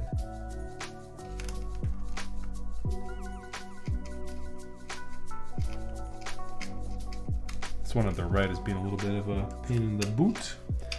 Let's see if we can get this one here. Oh man, these ones up front, they're still in there.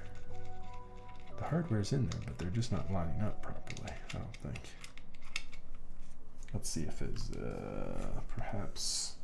they're not lining up correctly because the front of this thing is not quite in its proper position.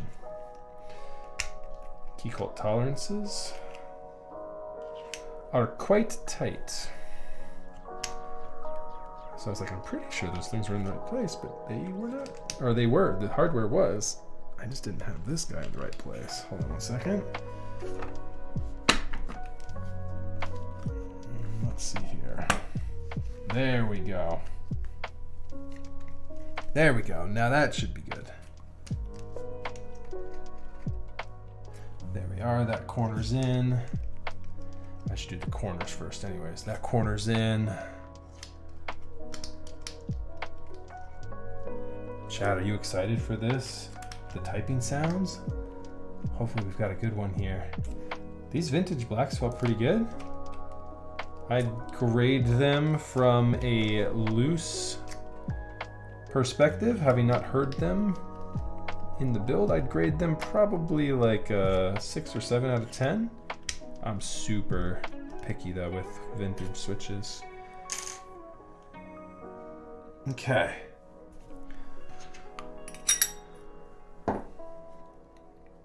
All right, so I believe we are all good to go there. How's our seam look?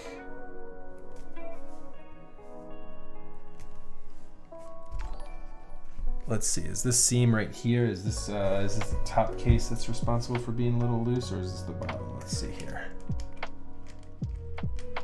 Lulz with the 2 months. What's up, brother? It's good to see you, Lulz.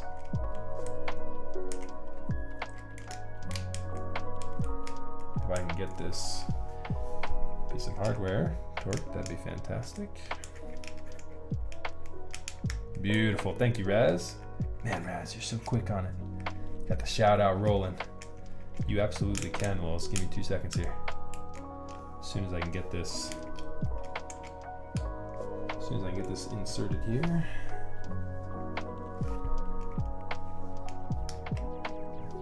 So what's the Tom Brady of keyboards? Man, yeah, I don't know. You would say this is the Tom Brady of keyboards? Do I have the wrong one? Oh, I do. I have the. I'm like trying to get that thing torqued. I'm big dumb.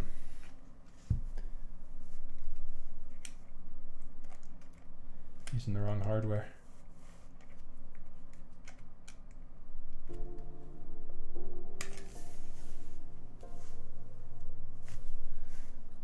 Okay. Yeah, there we go. All right.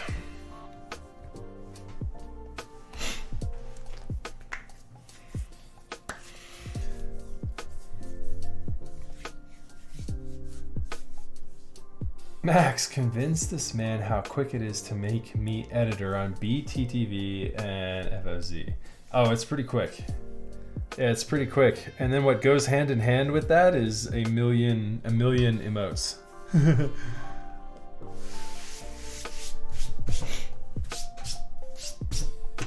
All right, so yeah, so here is the build of the evening. The Keycult number 160, or number 2 TKL.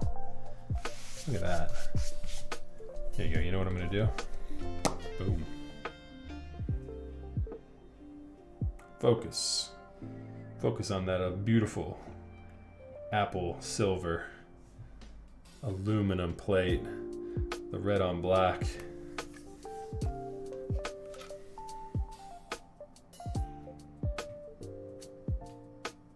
Forgive the fingerprints.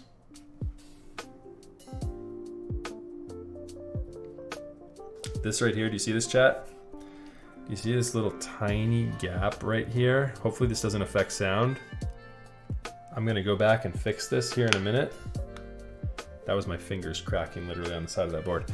Like straight up Agent Smith style from the Matrix on his suit, except I cracked my fingers on this board. That will push together a little bit more. I didn't push it enough when I was torquing the screw and the top screw. So this top screw here in the top right needs to be torqued just a tad more to close in this gap. You see it's very minimal gap right there, but that does close completely. I don't know if you guys can see that. Sounds like 69. Hey, it might be. You never know. You never know. Sounds like 69-year-old fingers. Okay, buddy. All right. So Burgundy won the vote for the key set tonight. So let's go ahead and get Burgundy cracked open. Let's go. Let's go. Let's go.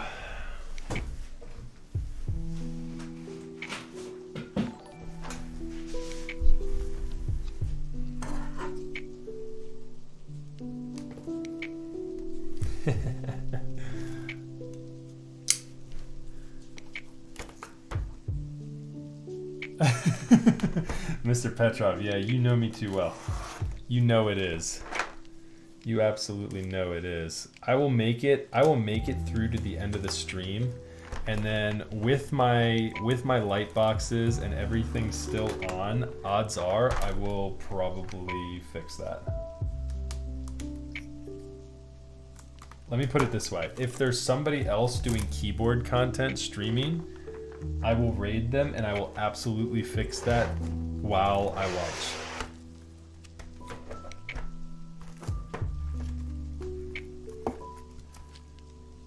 Yeah, I like the military one is good. I like the lightweight version of the Para 3 though.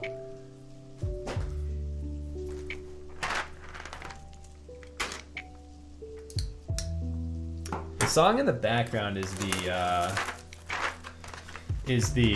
what's it called? Chilled Cow playlist on YouTube. I've gotten away with that, not DMCAing me yet. I'm waiting for a cease and desist, and then I will switch over to actually curating more playlists on Epidemic Sound. I pay for Epidemic and I just don't even use it, which is big dumb. But yeah, I like the lo-fi playlist because I don't have to curate anything. I just like everything that pops up on this. It's all generally pretty relaxed and fits the vibes pretty well, I feel like. Oh yeah, fresh burgundy. Let's go. Oh yeah, chat, this is gonna look good.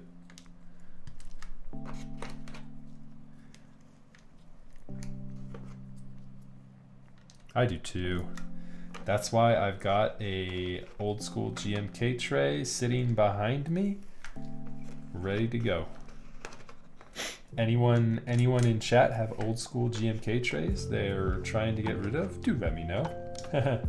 I will absolutely take them off your hands. I have the old trays, still use bags. Tempest, if you're trying to get rid of any of them, send them my way. I will take them all. I'm actively searching for anyone's old school GMK trays.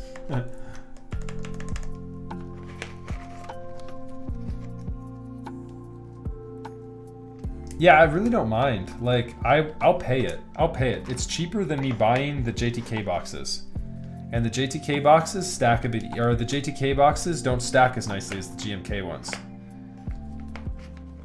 Do I have it open? Yeah, I have my desk drawer, or I have my cabinet open. You can see how many of the trays I've got back there, chat. Here you go. It's gonna stay focused in on me, but that entire shelf right there is just stacked full of keycap trays. Oh yeah. So that's post is not gonna be too nice on that. How many boxes are we talking here? Let's see if it's worth my while. Obviously, I'd pay entirely for post. And I'm just trolling. I'm not gonna pay. I pay for like freight just to get the full set.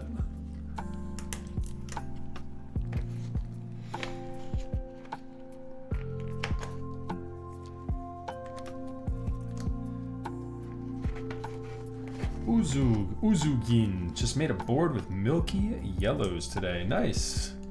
I'm actually tuning up some Gateron yellows with cherry tops, the Garys as they're called, for an upcoming build myself. I'm gonna try and tune those switches up tomorrow and get them prepped up for a build on like Friday or Saturday. I'll do like another EU friendly build on one of those days. And because we're building the little Z on Wednesday. I'm stoked on that one. Little Z will be a fun one.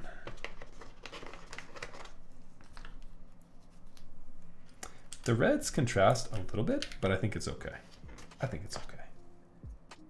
Heine is live? Is he? Heck yeah.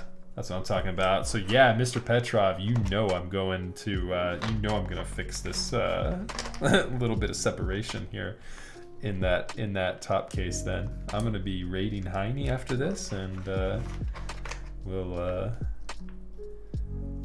fix that. We'll fix that little gap.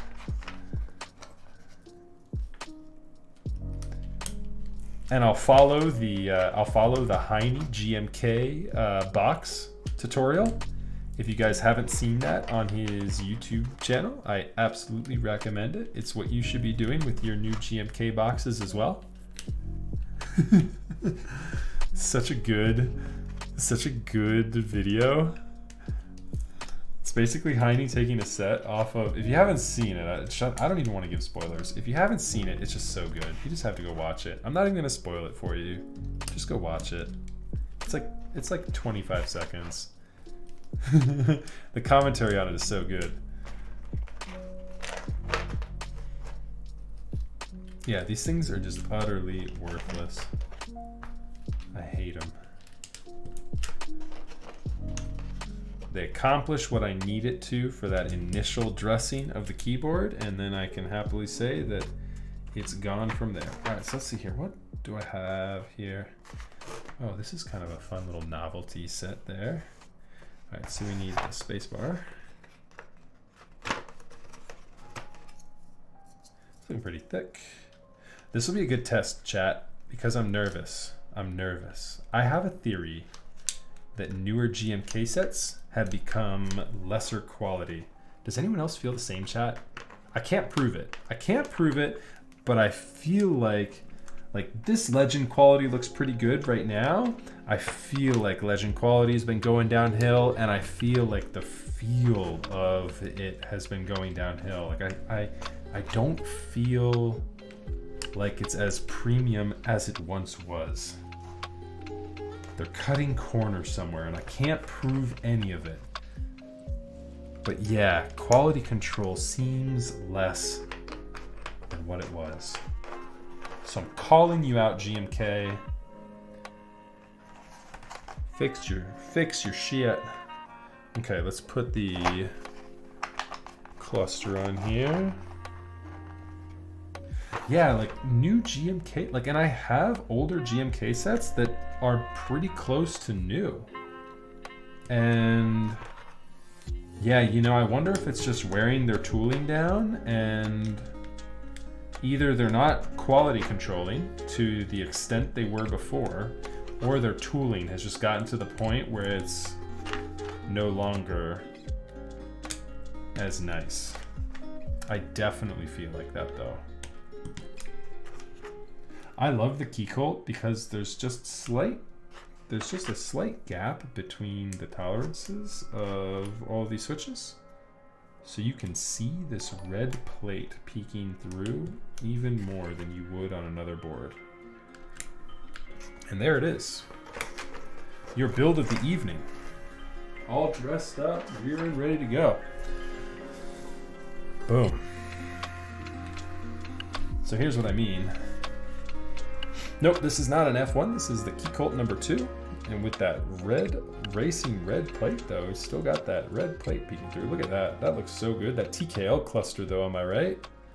Oof. I love the gaps. Just the slight little nuanced gap between the keycaps on the Keycult. You can just see them a little bit better, and it looks so, so nice. Sorry for the fingerprints, chat. You get the idea, though. Okay.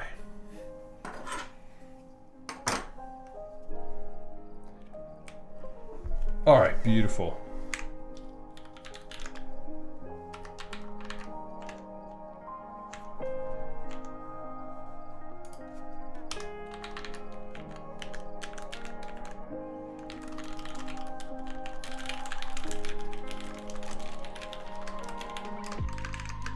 All right, chat, we're looking good here. Give me just 1 second. We'll do a couple typing tests in just a quick moment. I'll be right back.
All right, chat. I'm ready.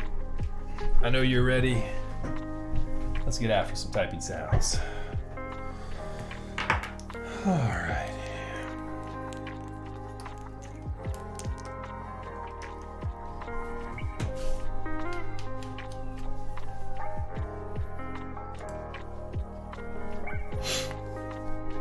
The Max F chefs.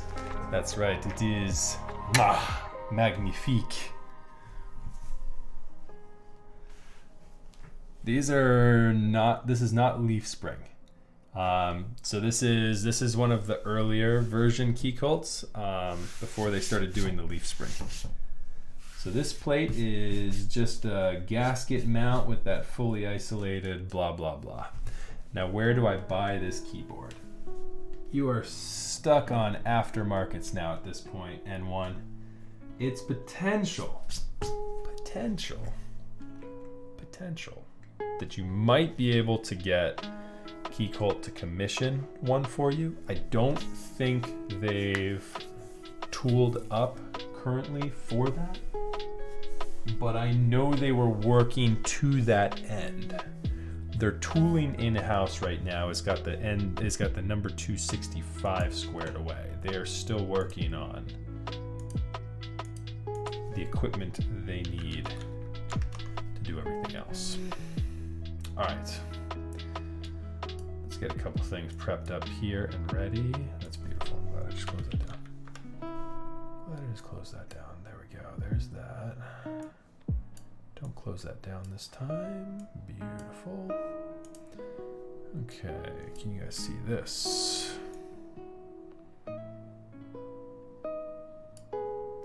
Hopefully that looks good. There we are.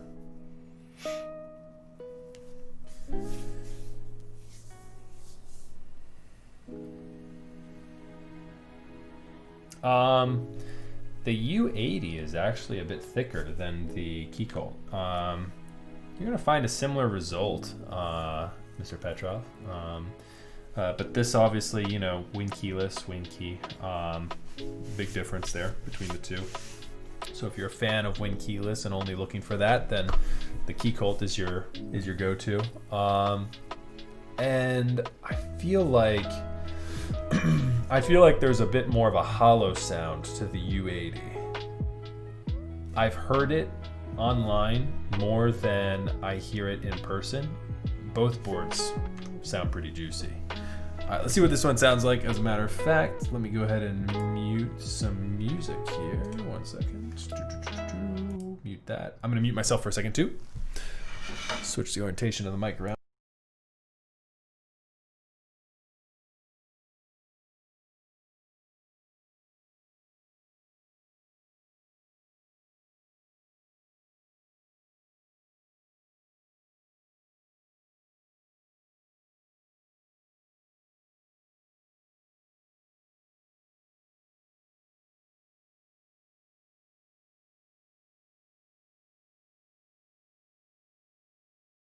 All right, you should be able to hear me now.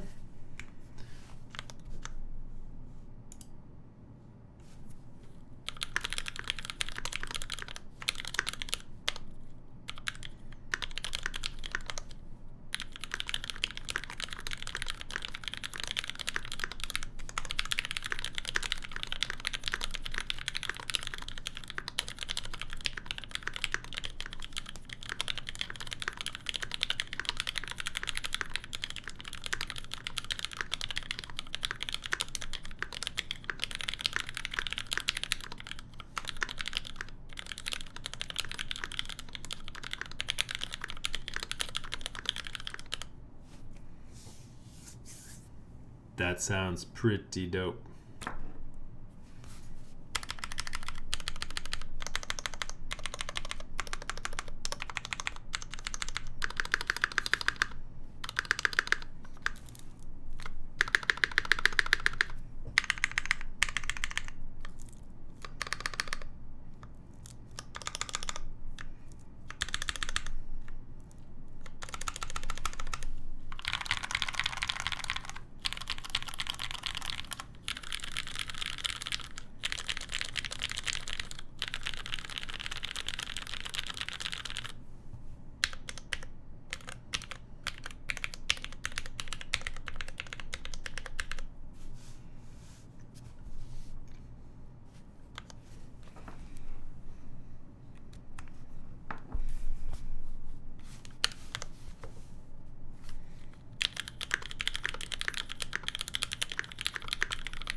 Yeah.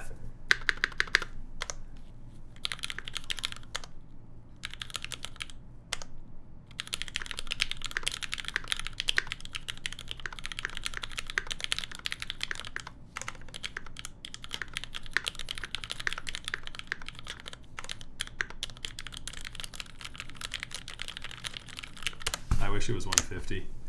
That would be dope if I was typing at 150.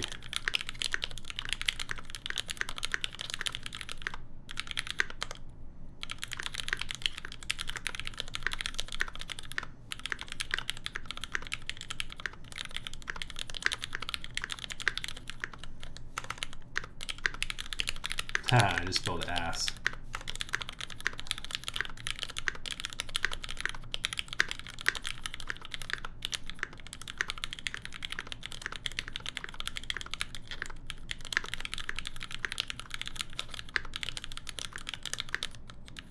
Too many typos on that one. Rip. Yeah, definitely nice.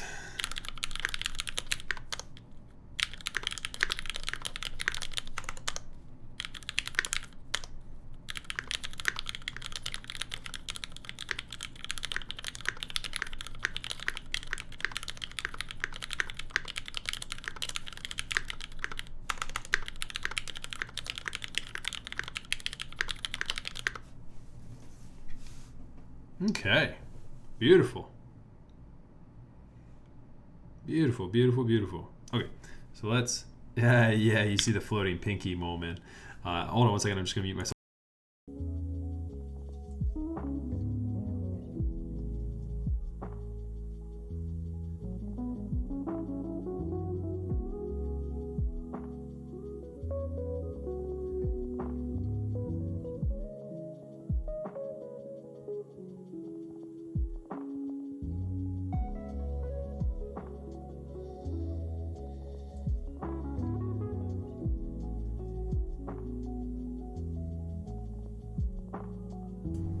Chat, I don't know if you could tell, like, there's a bolt that holds my microphone onto the arm there. I legit just got my thumb stuck in between that and the mic arm. Swapping it around.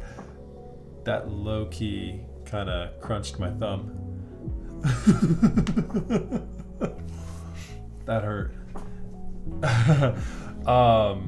So yeah, so thoughts and impressions on this keyboard. It sounds very, very nice. The keyboard does a lot to dampen this between the plate and the case. It has a good reverberation inside the case. From the keyboard case design perspective, I mean, you've seen it before, you've heard it before. The Keycult No2 just sounds really, really nice. These switches are inconsistent. They are pretty good. I've cherry picked the right ones for the alpha keys. I like that a lot. When I was going up and down the mods, I found that the escape key and pipe, or the escape key and tilde over here, there was some of these mods over here that kind of sounded a little bit off. I would probably, given a batch of Wise Vintage Blacks, maybe in and around the range of 150 to 200, would have been able to cherry pick even more and make it so that every single switch sounded super, super smooth. That being the only complaint, I'm gonna have to dock a couple points off of that. The points mean nothing. Who cares? I don't even have a point system. It's a great board. It feels really nice. It sounds very nice. I'd say with a couple more consistent switches on some of these keys that you don't use as much. Like I said, these alphas in this cluster, the space bar, like these guys, all pretty good. These guys may be a little lacking, right? These guys maybe here a little lacking. One or two up and down on this side, like maybe your pipe and your tilde and escape. Whatever. I mean, come on. Anyways, that's exactly what I think every time I say that, Suchiro. Exactly is what I'm thinking.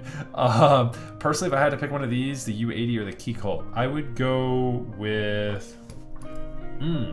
They both have the fabled issue that I can't get over and why I don't have either one of them. I'd probably pick the Keycult, but